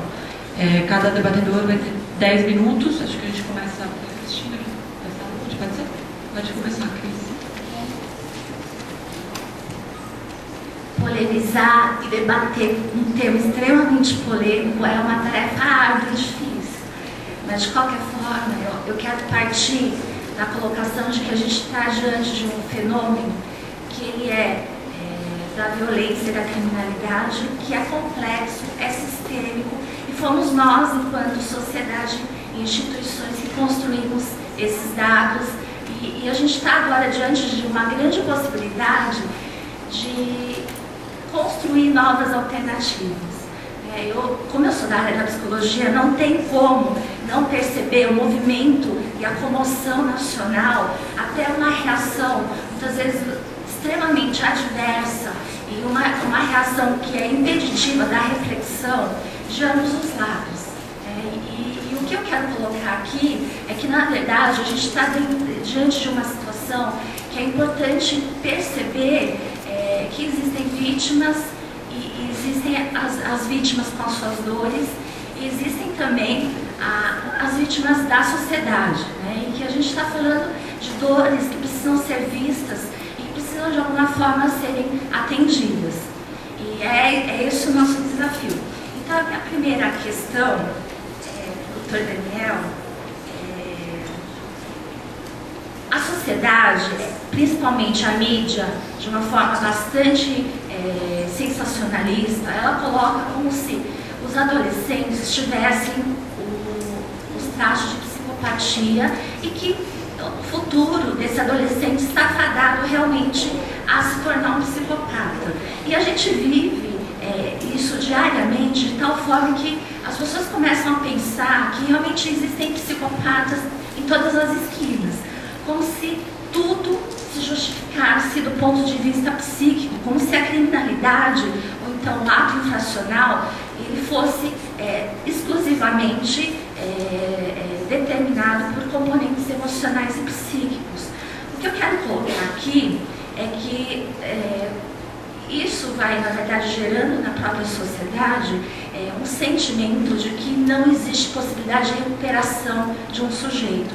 E a gente está dizendo de um período de vida que é um período que é um investimento social, um investimento de um olhar que ressignifique, pode fazer grande diferença na vida desse sujeito. Então, a minha primeira pergunta é que políticas públicas e como é que a gente pode desconstruir na sociedade essa visão de que tudo envolve a questão da psiquiatria, determinações psíquicas e realmente quais são as políticas públicas que o nosso Estado e as nossas instituições não estão conseguindo cumprir, que de repente poderiam propor uma mudança de rota nesse caminho e a gente poderia dar possibilidades, ampliar horizontes para que, pensando de uma forma mais preventiva, né, que a gente está aqui discutindo já medidas que possam ser tomadas lá para frente de uma forma muito drástica, mas eu quero propor uma discussão que seja do ponto de vista mais preventivo. Essa é a minha primeira questão. A segunda questão o Dr. Daniel falou do desenvolvimento da moral, e que a moral ele é um processo de desenvolvimento que ele não o sujeito não nasce pronto e ele precisa de um acompanhamento, ele precisa, na verdade, de todo o investimento do seu meio para que isso se torne algo introjetado nele, né? A ponto dele ter possibilidade de escolhas éticas de uma forma muito mais consciente e sem precisar de uma repressão ou de um controle externo o tempo todo. Parece que a questão da redução da maioridade penal, ela vai numa outra vertente. A gente está querendo construir uma sociedade que tenha muitos presídios, que o olhar, o controle do Estado seja absoluto sobre o sujeito, que é impossível. Então, a minha questão, como é que a gente ajuda o sujeito a desenvolver a sua moral e essa questão ética, de tal forma que a gente não precise desse controle o tempo todo acirrado em cima dele. A minha outra questão, acho que aí envolve, né, os dois palestrantes, considerando os dados do Anuário de Segurança Pública, nós temos clareza de que os adolescentes que cometem ato infracional, na verdade, é um mínimo reduzido que tem essa questão do homicídio ou do atentado contra a vida de alguém. Mas nós temos um número grande em relação a roubos e ao tráfico de drogas. Então, a minha questão é, como é que a gente pode pensar em termos da saúde, né, da segurança pública, principalmente da saúde, que a gente percebe que não foi possível ainda implantar os RAP, a rede de atenção psicossocial, né, e as unidades de acolhimento, e que muitas vezes, aí eu coloco também na questão da segurança pública, muitas vezes o que a gente percebe é que os nossos adolescentes que precisariam de um tratamento médico, de um acompanhamento de uma outra instância, eles acabam sendo privados da sua liberdade e muitas vezes a saúde, por omissão, né, por ausência de políticas públicas, a gente não está dando conta de atender essa demanda que envolve a dependência química, que muitas vezes acabam gerando roubos e furtos e como é que a gente consegue resolver essas duas questões? Eu acho que... Então eu gostaria, na verdade, eu estou um pouco ansiosa, né, porque o tema, na verdade, é um tema bastante caro para mim. E eu fico junto, né, com o núcleo da ênfase juventude numa luta muito grande, porque a grande questão é que assim, a gente não pode desconsiderar o sofrimento das famílias, né, das famílias que são vitimizadas.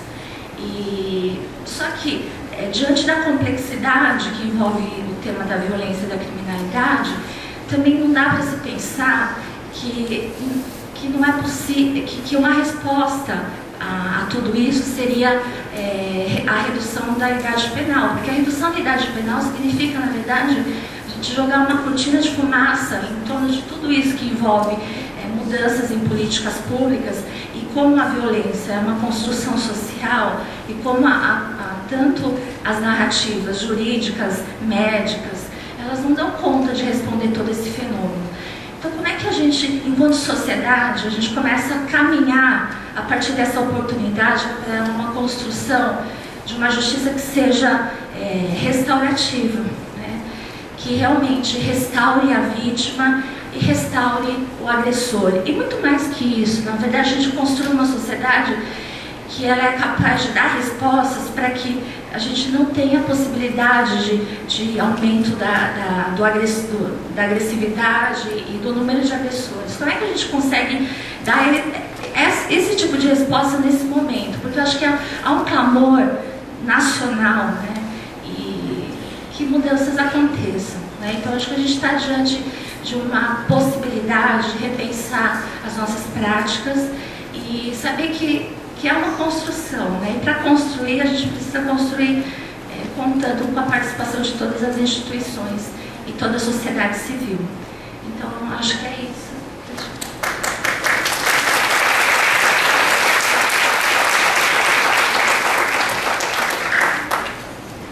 Obrigado, Cristina. Passo de imediato a palavra para o colega Eduardo Dias, que é o debatedor da questão da segurança pública.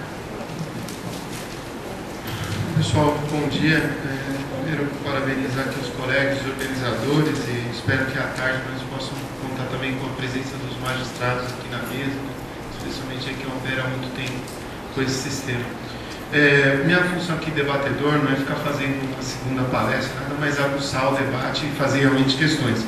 O Renato Lima, a gente conhece há um tempo, e o primeiro contato com ele lá em 98, 97, foi bem traumático, foi questionando uma pesquisa publicada pelo SEAD, que circulou o mundo inteiro, que dizia que aqui em São Paulo se internava ou não internava homicidas, né? E que tinham adotado uma metodologia inglesa que não diferenciava o doloso do culposo e que aqui a gente diferencia.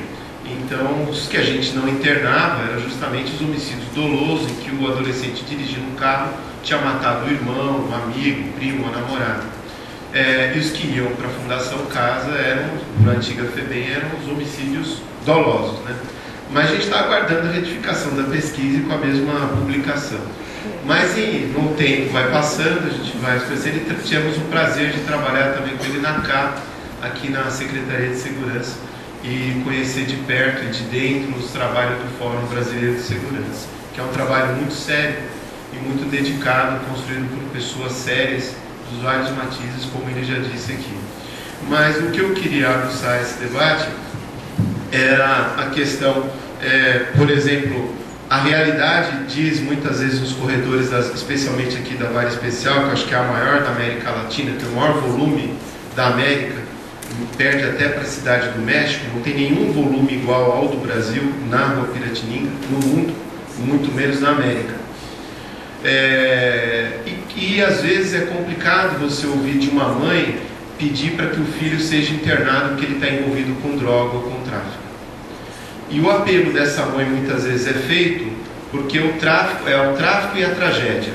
É pela falta de um sistema de segurança que dê segurança para as pessoas e por um sistema de saúde que não dá saúde para as pessoas. Então, não tem leito para uma internação rápida de até 60 dias ou 30 dias para tirar a pessoa daquela fissura, depois fazer um trabalho ambulatorial.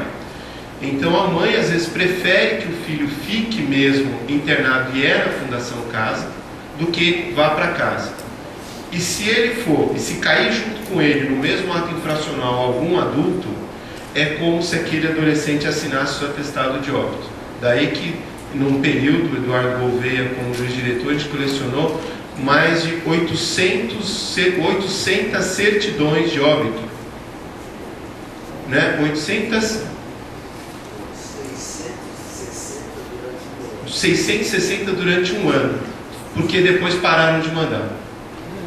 Quando descobriram, numa especializada, que o Eduardo fazia esse controle, os delegados pararam de pedir informação para o sistema de infratores aqui da capital. Não é? Que um delegado da HPP acabou... Por que parou de pedir? Parou de pedir porque descobriram essa questão, que no mundo dos infratores é a questão da reincidência, que não se consegue aferir a reincidência. Esses homicídios, e parecia que os adolescentes tinham um péssimo hábito de cabecear bala em movimento uniformemente retilíneo, porque boa parte dos projéteis atingia o crânio ou a cabeça desses adolescentes, e o movimento que a bala faz quando sai do revólver é um movimento uniforme retilíneo, né, da física da cineta. Então ele faz aquele movimento.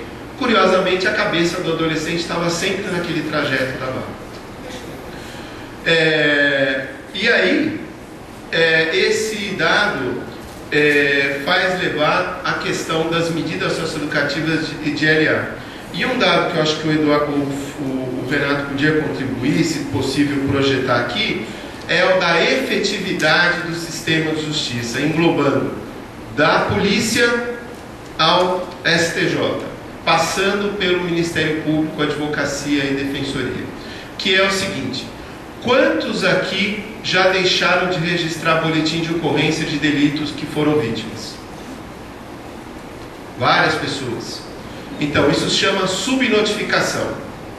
Nem todo delito vira BO. Segundo, nem todo BO vira inquérito. Terceiro, nem todo inquérito vira denúncia. Quarto, nem toda denúncia vira condenação. Resumindo, entre o delito real praticado e as denúncias criminais ofertadas ou os arquivamentos, a gente tem uma perda. A perda é a vítima que não registra o BO, e quando a vítima registra o BO, a polícia não apura. Curiosamente, há 15 dias atrás, saiu um dado de um distrito aqui da capital, nesse debate da responsabilidade penal, que ficou em terceiro plano, que foi a taxa de apuração de delitos de um determinado distrito aqui da capital, que era de menos de 15%. Menos de 15% dos BOs registrados naquela área viravam inquérito policial e investigação. Resultado: o que efetivamente os colegas aqui na capital da Barra Funda e os juízes da Barra Funda trabalham? Com os flagrantes. Dificilmente você tem um processo criminal que não seja auto de prisão em flagrante. E aí o Renato tem razão que isso fica na mão do praça, do cabo que está na viatura na rua, fazendo o filtro. A investigação é muito precária. Resultado: é muito mais fácil, e vale a pena ver um Roda Viva, acho que do Sepúlveda Pertence, de muitos anos atrás, quando ele falava do crime organizado. O crime, quando ele é estruturado, se ele tiver dúvida sobre a impunidade, ele refaz o plano, que vai desde a prática do delito até a ocultação do capital obtido com aquele delito. E nesse sentido, o único avanço dele, desde que a gente escreveu em 1995, o Ministério Público e o crime organizado, fruto de aferir tantos jovens trabalhando na base desse crime, e essa tese nunca foi publicada, porque em 1995 nós dizíamos: combate ao crime organizado passa pelo combate à corrupção, hoje generalizada. Isso era 1995. Depois de pegar Carlos Gratz, deputado, presidente da Assembleia no Espírito Santo, Bicheiro Pinguim, rede de agentes do Estado atuando com ele, e depois de 20 anos ele tem uma única condenação por jogo do bicho, depois de N processos, e começa com a apuração de corrupção de menores, de um pai embriagado que vai ao fórum reclamar do processo da sua filha que não andava, e aí você começa a pegar o fio da meada e chegar nisso. Aí eu pergunto, que é essa taxa de efetividade que é as perdas? Crime, o que vira BO, o que não vira. Do que vira BO, quantos viram inquérito e quantos não viram. Do que vira inquérito, quantos são arquivados e quantos não são. Houve aqui uma fala uma vez do professor da USP de penal, processo penal, Vicente Greco, em que ele fez uma dura crítica à questão da atuação do crime e dos arquivamentos que eram feitos na Barra Funda. E as estatísticas mostram, e aí lembra muito a figura do Pequeno Príncipe, a figura do geógrafo do Pequeno Príncipe, em que o príncipe pergunta para o geógrafo: nossa, o senhor é o geógrafo, o senhor conhece muitas estrelas. Ele falou: não, eu nunca saí dessa minha estrela, eu só escrevo aquilo que me dizem. O que você me conta da sua estrela? Então nós, juízes, promotores, defensores, viramos o geógrafo do Pequeno Príncipe. A gente só chega para a gente aquilo que querem que chegue para a gente. E é muito mais fácil pegar o iniciante, o neófito no crime, do que pegar o criminoso estruturado. Há 35 anos atrás, eu levei muito mais mão para a cabeça do que eu levo hoje. Porque eu não sei se vocês perceberam, eu sou afrodescendente, né, pardo, que até essa discussão do movimento negro, se é negro, se não é negro, mas sou afrodescendente negro. E morei sempre na periferia, aqui na Vila Guarani, no Jabaquara. Andei muito ali pelas quebradas da cidade de Leonor, tomei muito aquele negreiro, que é o ônibus que passa quando o metrô acaba, mas sempre muito esperto.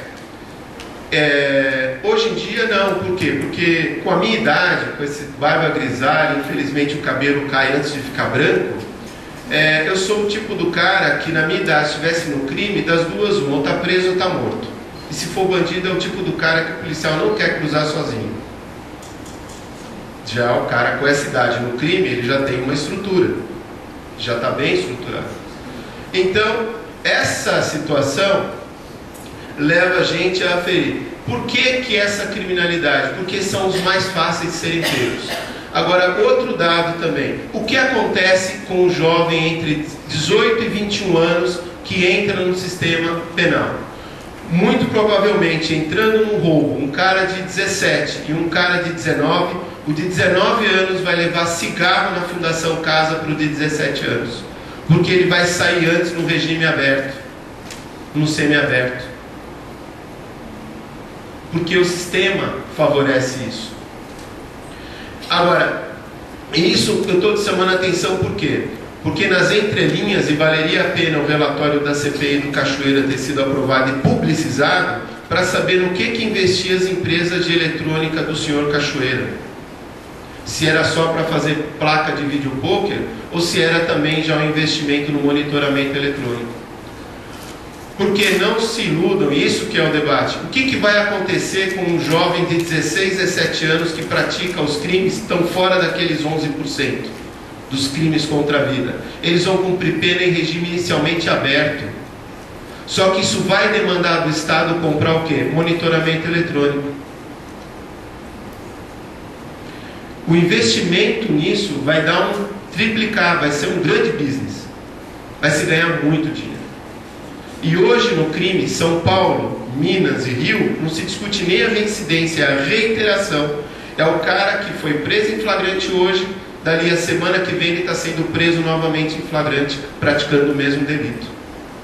Porque ele entrou e saiu do sistema em 2 meses, às vezes 2, 3 vezes. Então em São Paulo, Minas e Rio se trabalha com o conceito de reiteração de crimes. O processo do primeiro delito dele está correndo ainda, às vezes não está em fase ainda de oferecimento de denúncia, e ele já está entrando por outro. Então, que o Renato pudesse explicitar isso, qual é a taxa, E efetivamente, e o debate ele é muito estreito quando perguntam, mas e a opção para os crimes graves? Aí a questão tem que ser radical, porque o debate só quando ele está colocado em redução da idade penal, ele é um debate de cartas marcadas. Ele é um debate que esconde o sistema de gestão da justiça. A capital, a gente poderia ter um debate só sobre a gestão da justiça na capital. Eu moro na Vila Mariana, antes da Sena Madureira. Se acontecer lá um delito de júri, vai para o primeiro do júri. Se for um delito de pequeno potencial ofensivo, vai para a Barra Funda. Se eu tiver depois da Sena Madureira, aquele pequeno potencial ofensivo de direção de trânsito vai lá para o Jabaquara. Se for briga de marido e mulher ali no Paraíso, Barra Funda. Se for depois lá da Sena Madureira, Jabaquara. Se for um adolescente, Piratininga. Se envolver um policial militar, Doutor Vila Nova. Barra Funda, mais de 80 juízes, se eu não me engano, tirando, com DIPO e júri, deve ter perto de 110 juízes, magistrados. Nas promotorias todas da Barra Funda são 600 promotores, divididos nas várias promotorias. De tal maneira que um delito de roubo do primeiro DP, quando vai para a Barra Funda, ele cai com um promotor e um juiz, um promotor. Aquele promotor só vai receber um outro inquérito policial do primeiro DP sobre roubo dali um ano. Porque ele vai rodear em todas as outras promotorias, em todos os promotores. Então, como é que aquele promotor vai saber como trabalha o chefe de investigadores, a equipe de investigadores e o delegado ali? Como é que o delegado e o comandante da PM do batalhão vai ter referência para saber com quem conversa no sistema de justiça sobre situações específicas ali? Agora, esses delegados e investigadores conhecem os juízes da Piratininga e conhecem os promotores da Piratininga, porque eles fazem todos os delitos em toda a capital com corte de idade. Então eles conhecem muito a criminalidade da capital. E talvez isso dê um grande desalento e sejam os colegas que mais propugnam pela redução da idade penal, porque a sensação é de não ter luz no fim do túnel. Então você vai pelo mais fácil, pega essa beirada. Essa gestão precisa ser revista. A comunidade precisa ter sua referência. Então eu queria que o Renato falasse justamente dessa efetividade da investigação, para a gente saber o quão pouco de delito é esclarecido e no que pouco que é esclarecida essa propaganda que se faz dos jovens. Para daí a gente introduzir no sistema como nosso a questão da restaurativa. Então, justamente para aguçar o debate, eu colocaria essa questão. Como é que vê isso? E a questão da dependência química da droga e as experiências, o recurso que está na mão do Gilmar Mendes há 2 anos para analisar objetivamente o que é tráfico e do que não é tráfico, que é a mesma coisa que a Espanha e a Inglaterra fizeram, de forma objetiva. Esse recurso está lá há um tempão e ele disse que vai colocar em julgamento agora, e talvez isso dê uma brecha grande para várias coisas. E a questão do uso de maconha. Por que na periferia acontece a coisa? Porque nas portas das universidades a maconha circula livre.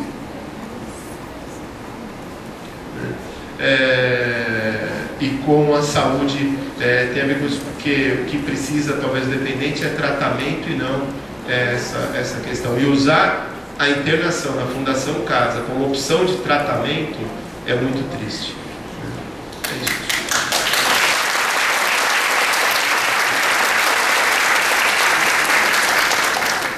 Muito obrigado a todos. Deixa eu pedir a palavra por 2 minutinhos, só para destacar para os senhores algumas questões essenciais. Primeiro, eu queria que vocês prestassem atenção no público que está presente aqui hoje. O nosso objetivo não era trazer para o auditório promotores, juízes, defensores, profissionais do direito, porque a gente sabe que essas pessoas que no dia a dia atuam com a infância e a juventude, de uma forma ou de outra já têm a sua convicção bem desenvolvida, enfim, e de repente tem até acesso a uma série de trabalhos que são feitos justamente sobre essa matéria, por envolver o métier do dia a dia. O que a gente queria trazer era a sociedade civil e especialmente os formadores de opinião, porque a gente tem percebido que o debate em torno da redução da maioridade penal é um debate muito emocional, muito apaixonado, muito ideológico, e ele não é fundado efetivamente em dados concretos. independente da posição individual que a pessoa vai adotar, o fundamental é você tem elementos seguros, elementos concretos para fundamentar, para você argumentar qual é a sua opinião, e esse é o nosso objetivo aqui no dia de hoje. A gente sabe, todos nós organizadores sabemos que essa era uma discussão que a gente podia passar a semana inteira debatendo. Infelizmente não temos tempo hábil para isso, mas justamente porque vocês são hoje os protagonistas do dia, é que a gente dedicou 1 hora para o diálogo com o público. Nenhum expositor, nenhum debatedor teve 1 hora para falar. O tempo principal, a maior parte do tempo está sendo dedicado a vocês. Hoje, na parte da manhã, estamos discutindo saúde e segurança pública. Na parte da tarde, discutiremos educação e justiça, todos relacionados à redução da maioridade penal. Então, eu vou fazer uma proposta, fica a critério de todos decidirem, não é? A gente já está iniciando aqui o momento do diálogo com o público, já depois dos debatedores já terem promovido a discussão. Passarei na sequência a palavra para o Dr. Daniel e para o Dr. Renato. Mas a proposta que eu quero fazer é, primeiro, pedir para que as perguntas que eventualmente sejam feitas fiquem restritas por hora à questão da segurança e da saúde. E mais, como as respostas elas acabam sempre envolvendo alguns aspectos que estão até fora da pergunta, queria sugerir que nós fizéssemos uma rodada dos interessados de 3 perguntas, e depois das 3 perguntas a gente passa a palavra para os expositores para que eles possam fazer uma exposição geral. Tudo bem? Vocês concordam? Tudo bem assim? Então nós vamos prosseguir com os trabalhos até 12h20, com uma tolerância de 10 minutos até 12h30. Aí 12h30 todos nós almoçamos e retornamos depois às 14h30, tudo bem? Então eu passo de imediato a palavra. Dr. Daniel, tudo bem?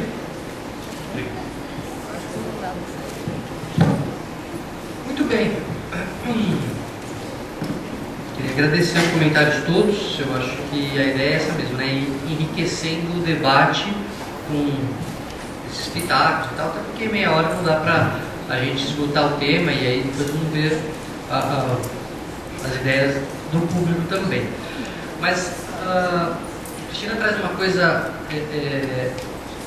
muito interessante, que é esse fetiche, essa moda do psicopata, né? Tudo que é psicopata. Agora é engraçado, eu costumo dizer, né? Na novela antigamente, até anos 90, anos 80, anos 90, novela tinha a mocinha e o vilão, não era assim? Tinha o bonzinho e o malzinho. Agora não é mais assim, já repararam? Novela agora tem o bonzinho e o psicopata. O psicopata de novela virou sinônimo de vilão de novela. Tudo agora é psicopata. O sujeito não tem nem direito mais de ser malvado, porque ele já é taxado de psicopata. E é engraçado esse fetiche que a gente tem. Quando eu vou dar aula de depressão, por exemplo, eu vou falando assim, ó, a pessoa com depressão ela tem isso. Eu vou passando os itens, o pessoal na plateia fala assim, ai meu Deus, ixi, pronto, eu descobri, eu tenho depressão, não sabia.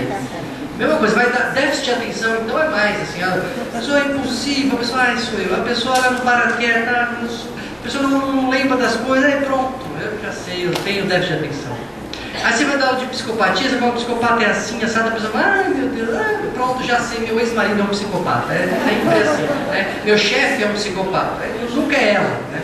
Deprimida é ela, déficit de atenção é ela, mas psicopata é sempre o outro. Então é uma distorção da ideia do que existe a psicopatia, um transtorno de personalidade grave, raro.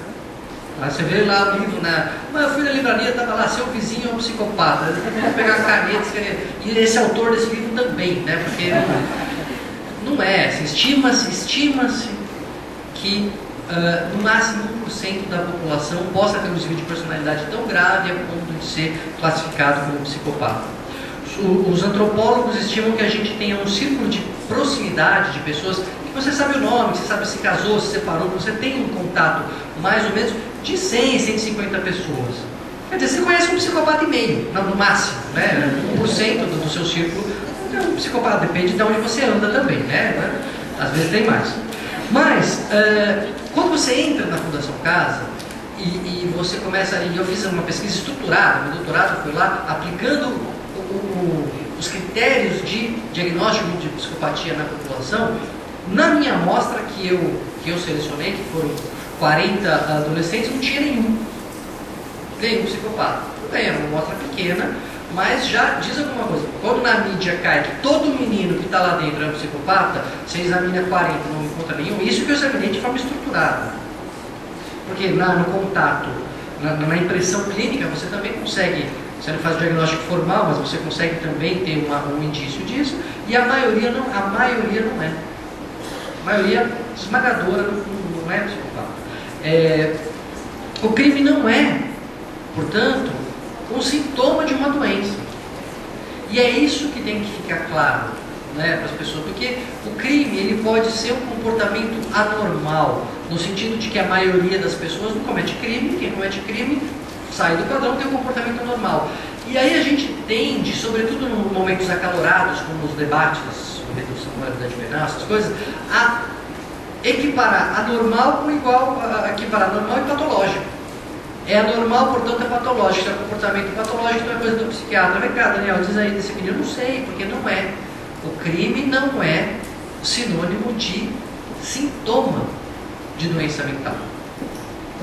E lembro até na minha defesa de doutorado, quando eu fiz, uma das pessoas da banca perguntou: olha, depois que você fez tudo isso, investigou e tal, se você tivesse verba para investir, onde você investiria? Eu falei assim: eu investiria na origem, na comunidade, na família, no meio. Por quê? Porque a maioria das pessoas, não é dos jovens infratores, a maioria das pessoas pauta o seu comportamento como? Que a gente até já falou hoje aqui, pelo seu entorno. Então não adianta achar que o sujeito vai crescer no meio que o pai dele foi morto, a mãe dele está no tráfico, o irmão mais velho está na Fundação Casa, o irmão mais novo está no abrigo e ele vai ser bonzinho.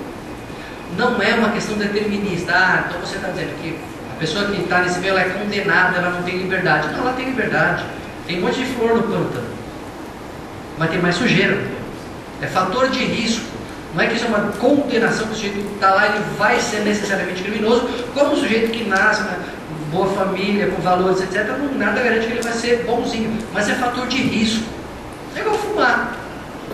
Quem fuma tem uma chance de morrer de câncer de pulmão. Ah, mas meu avô fumou a vida inteira e não morreu. Sorte do teu avô, mas de 100 pessoas que fumam, 90 morrem. Seu avô teve sorte de estar em 10.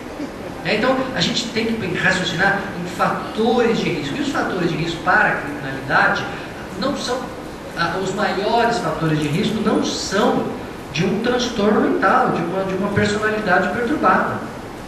Os maiores fatores de risco são sociais. Pelo menos essa foi a nossa conclusão. E aí, como que você, segunda, questionamento, como é que você poderia promover, então, esse desenvolvimento moral, discernimento do sujeito ter o certo e o errado, sem você precisar ficar coagindo, diminuir a maioridade penal, aumenta o policiamento, etc. e tal. Aí no meu ponto de vista, uma intervenção cultural, uma mudança cultural. Por quê? Porque nós vivemos, todos nós, num país onde a infração ela é tolerada quando não louvada. Verdade absoluta é essa. A gente está falando do petrolão, mas a gente não fala da nota fiscal que você comprou do médico para bater no imposto de renda. Né? Pois é. Pensa que eu não sei? Já me pediram. Essa infração eu faço outra, né? Outras eu faço, não vou falar aqui porque está filmando, mas essa eu não vendo, né? Então, no ambiente cultural em que a infração ela é tolerada, quando não incentivada, porque você é esperto, etc, isso vai, em cada nível, vai se manifestar de uma maneira, né? Você compra a nota fiscal, o menino lá não tem nem plano de saúde, ele vai pegar o relógio, sei lá. Eu não estou, por favor, não estou justificando, dizendo que está, coitadinho do menino, ele é uma mera vítima do sistema. Não é bandido, é criminoso, etc. Precisa ser responsabilizado de acordo com a lei. Mas se existe uma possibilidade preventiva, a possibilidade preventiva passa, no meu ponto de vista, por uma mudança cultural. Muito mais difícil de fazer, muito mais trabalhosa, em que todos nós aqui precisaremos parar de roubar.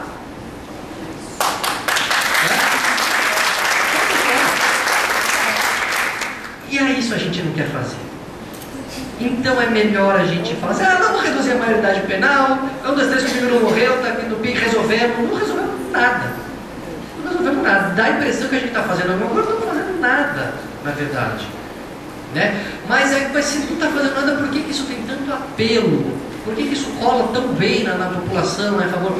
Por causa de uma coisa arraigada em nós, seres humanos todos, que é uma necessidade de retribuição. Nós somos programados psicologicamente, nosso cérebro tem uma sede de vingança. Isso provavelmente foi adaptativo na evolução dos seres humanos, né? A gente fazia, ele tinha uma retribuição favorável ou negativa, e isso ficou arraigado em nós. E aí quando você diz assim, menino de 16, 17 anos e tal, sabe o que está fazendo, intuitivamente, você conversa com um adolescente, ele sabe o que está fazendo, então isso, para a população geral, para nós, cai redondo, que então ele tem que pagar, vendo a pena então como uma retribuição, né, um pagamento pelo que ele fez, então ele tem que ser apenado. É por isso que isso é tão sedutor, eu acho, né, para a população. E, enfim, a questão das drogas é um debate à parte, né? As drogas não tem solução, já não tem solução. Qual que é a solução para as drogas? Não tem. Nossa, Daniel, que catastrofista, ele não tem solução. Você pode diminuir o problema, isso sim. Você pode criar políticas públicas de tratamento, sim. Você pode melhorar a segurança pública, pode diminuir o tráfico, sim, mas não tem solução definitiva, não vai acabar com as drogas. Sempre teve, sempre terá. E droga muda com o tempo. Vocês já repararam, né? Uma coisa é ilegal hoje, amanhã é legal, depois vai ser ilegal de novo. Que nem a gente falou das comidas. Heroína, por exemplo. Eu adoro o exemplo da heroína. Não adoro heroína, nunca experimentei, não sei. Mas o exemplo é muito bom. Porque heroína, a gente olha lá para trás e fala assim, heroína era prescrito para criança, com tosse. Heroína era um remédio. Porque na época da tuberculose não existia ainda tratamento para a tuberculose, e a heroína controla muito bem a tosse. Então, era o que tinha para fazer. Aí que dava heroína para todo mundo. Era o que dava para fazer com as pessoas. Então, aí descobriu, não, essa heroína causa dependência. Então o que eu vou fazer? Agora precisa de receita. Não proibiram a heroína, precisava de receita médica. E aí surgiram os tratamentos para a tuberculose, aí o custo do risco de dependência, etc., da ação psicotrópica da heroína se tornou maior do que o benefício, porque já tinha outras coisas para fazer, a heroína se tornou ilegal. Será que no futuro a gente vai olhar para os remédios que a gente dá também e falar, nossa, eles davam Ritalina para as crianças? Que absurdo. Não sei, hoje eu dou também, eu sou psiquiatra e dou. Eu acho que custo-benefício hoje vale a pena. Mas isso muda ao longo do tempo. Agora, a droga, ela tem um tríplice envolvimento em violência. O sujeito que usa droga, ele aumenta o seu risco de ficar violento pela ação psicotrópica da droga. Por a droga, por ela ser ilegal, o sujeito, para adquirir a droga, ele tem que entrar nos meandros da ilegalidade. E toda a cadeia de produção e venda da droga é feita na ilegalidade, então marcada pela violência. Tem uma tríplice universo de violência envolto na questão da droga. Então, é natural ou inevitável que isso vá acabar aparecendo nas instâncias de apenamento. Né? O sujeito acaba se envolvendo e ou por ser usuário, ou por ser traficante, etc., ele acaba caindo, como bem foi dito, é o jovem pobre negro da periferia, acaba sendo pego. Né? Eu não sei como funciona a batida, não. Imagina o policial chegando lá, tem um menino negro vendendo, né, a droga e um executivo branco comprando, ele só tem uma algema. Para quem que vai? Né? Eu não sei, nunca acompanhei batida, mas imagino que seja por aí, porque as coisas estão na mão da polícia, né? E tem um pensamento institucional referendando isso. Então, como fazer? Eu acho que o que a saúde tem a fazer pela droga é oferecer tratamento. Lamentável, já passamos lá, como a gente que dá atendimento psiquiátrico dentro da Fundação Casa, já passamos a situação do juiz querer internar porque era um jeito de garantir tratamento. Mas não tem sentido uma coisa dessa. É um desvirtuamento de tudo. Você desvirtua o propósito da internação para a medida socioeducativa, você desvirtua a cabeça daquele menino que ele sabe que ele está sendo apenado, está sendo criminalizado para se tratar, e você ainda tira a responsabilidade da saúde que não está lá para prover. aquilo que deveria. Então é uma distorção absoluta. O que fazer? Eu acho que o grosso, resumindo muito a questão da saúde, das drogas, você tem que oferecer as 3 instâncias. Tratamento ambulatorial, que é para a maioria. Quando você fala em droga, você pensa lá na Sala São Paulo, em volta lá o craqueiro, né? Então aquilo lá é mínimo. Aquilo lá é a minoria das pessoas que usam droga. A maioria das pessoas que usam droga está aí, usa, cai, levanta, vai no trabalho e falta no trabalho, bate na mulher, apanha da mulher e usa de novo. Está na vida. Essa pessoa precisa de tratamento ambulatorial. Os casos mais graves, que a pessoa está realmente tendo prejuízo, perdendo mais o controle, precisa ter os CAPs de álcool e drogas estruturados. E você precisa ter leitos para internação. Mas a internação lá vem você, psiquiatra, quer deixar todo mundo no manicômio. Não, eu não quero deixar no manicômio. Mas dá uma ideologia aqui. Minha postura nunca tende a ser ideológica. Por isso que às vezes eu falo coisa que é alinhada à esquerda, às vezes à direita, às vezes ao centro. Porque é o que o conhecimento traz. O conhecimento mostra que tem gente que para conseguir iniciar a abstinência precisa ser internada. Mas as evidências científicas mostram que é por pouco tempo. O negócio de 60 dias, 6 meses, é balela, não tem nenhuma evidência científica que mostre que se internar por tanto tempo. Às vezes é o tempo de sair a droga do jeito que começar, às vezes é uma semana, 15 dias, às vezes um mês, enfim, é de caso a caso. Então você precisa oferecer as 3 instâncias. Não adianta falar assim, não, agora o modelo é CAP-cêntrico, tudo é no CAP. Não, o CAPS não dá conta de todo mundo. Não tem CAPS para todo mundo, tem gente que precisa de coisa além do CAPS. Você conseguindo ofertar um tratamento mais adequado para a dependência química, de fato você reduziria o problema da violência, mas não acho que nem acabaria com o problema das drogas e muito menos com o problema da violência.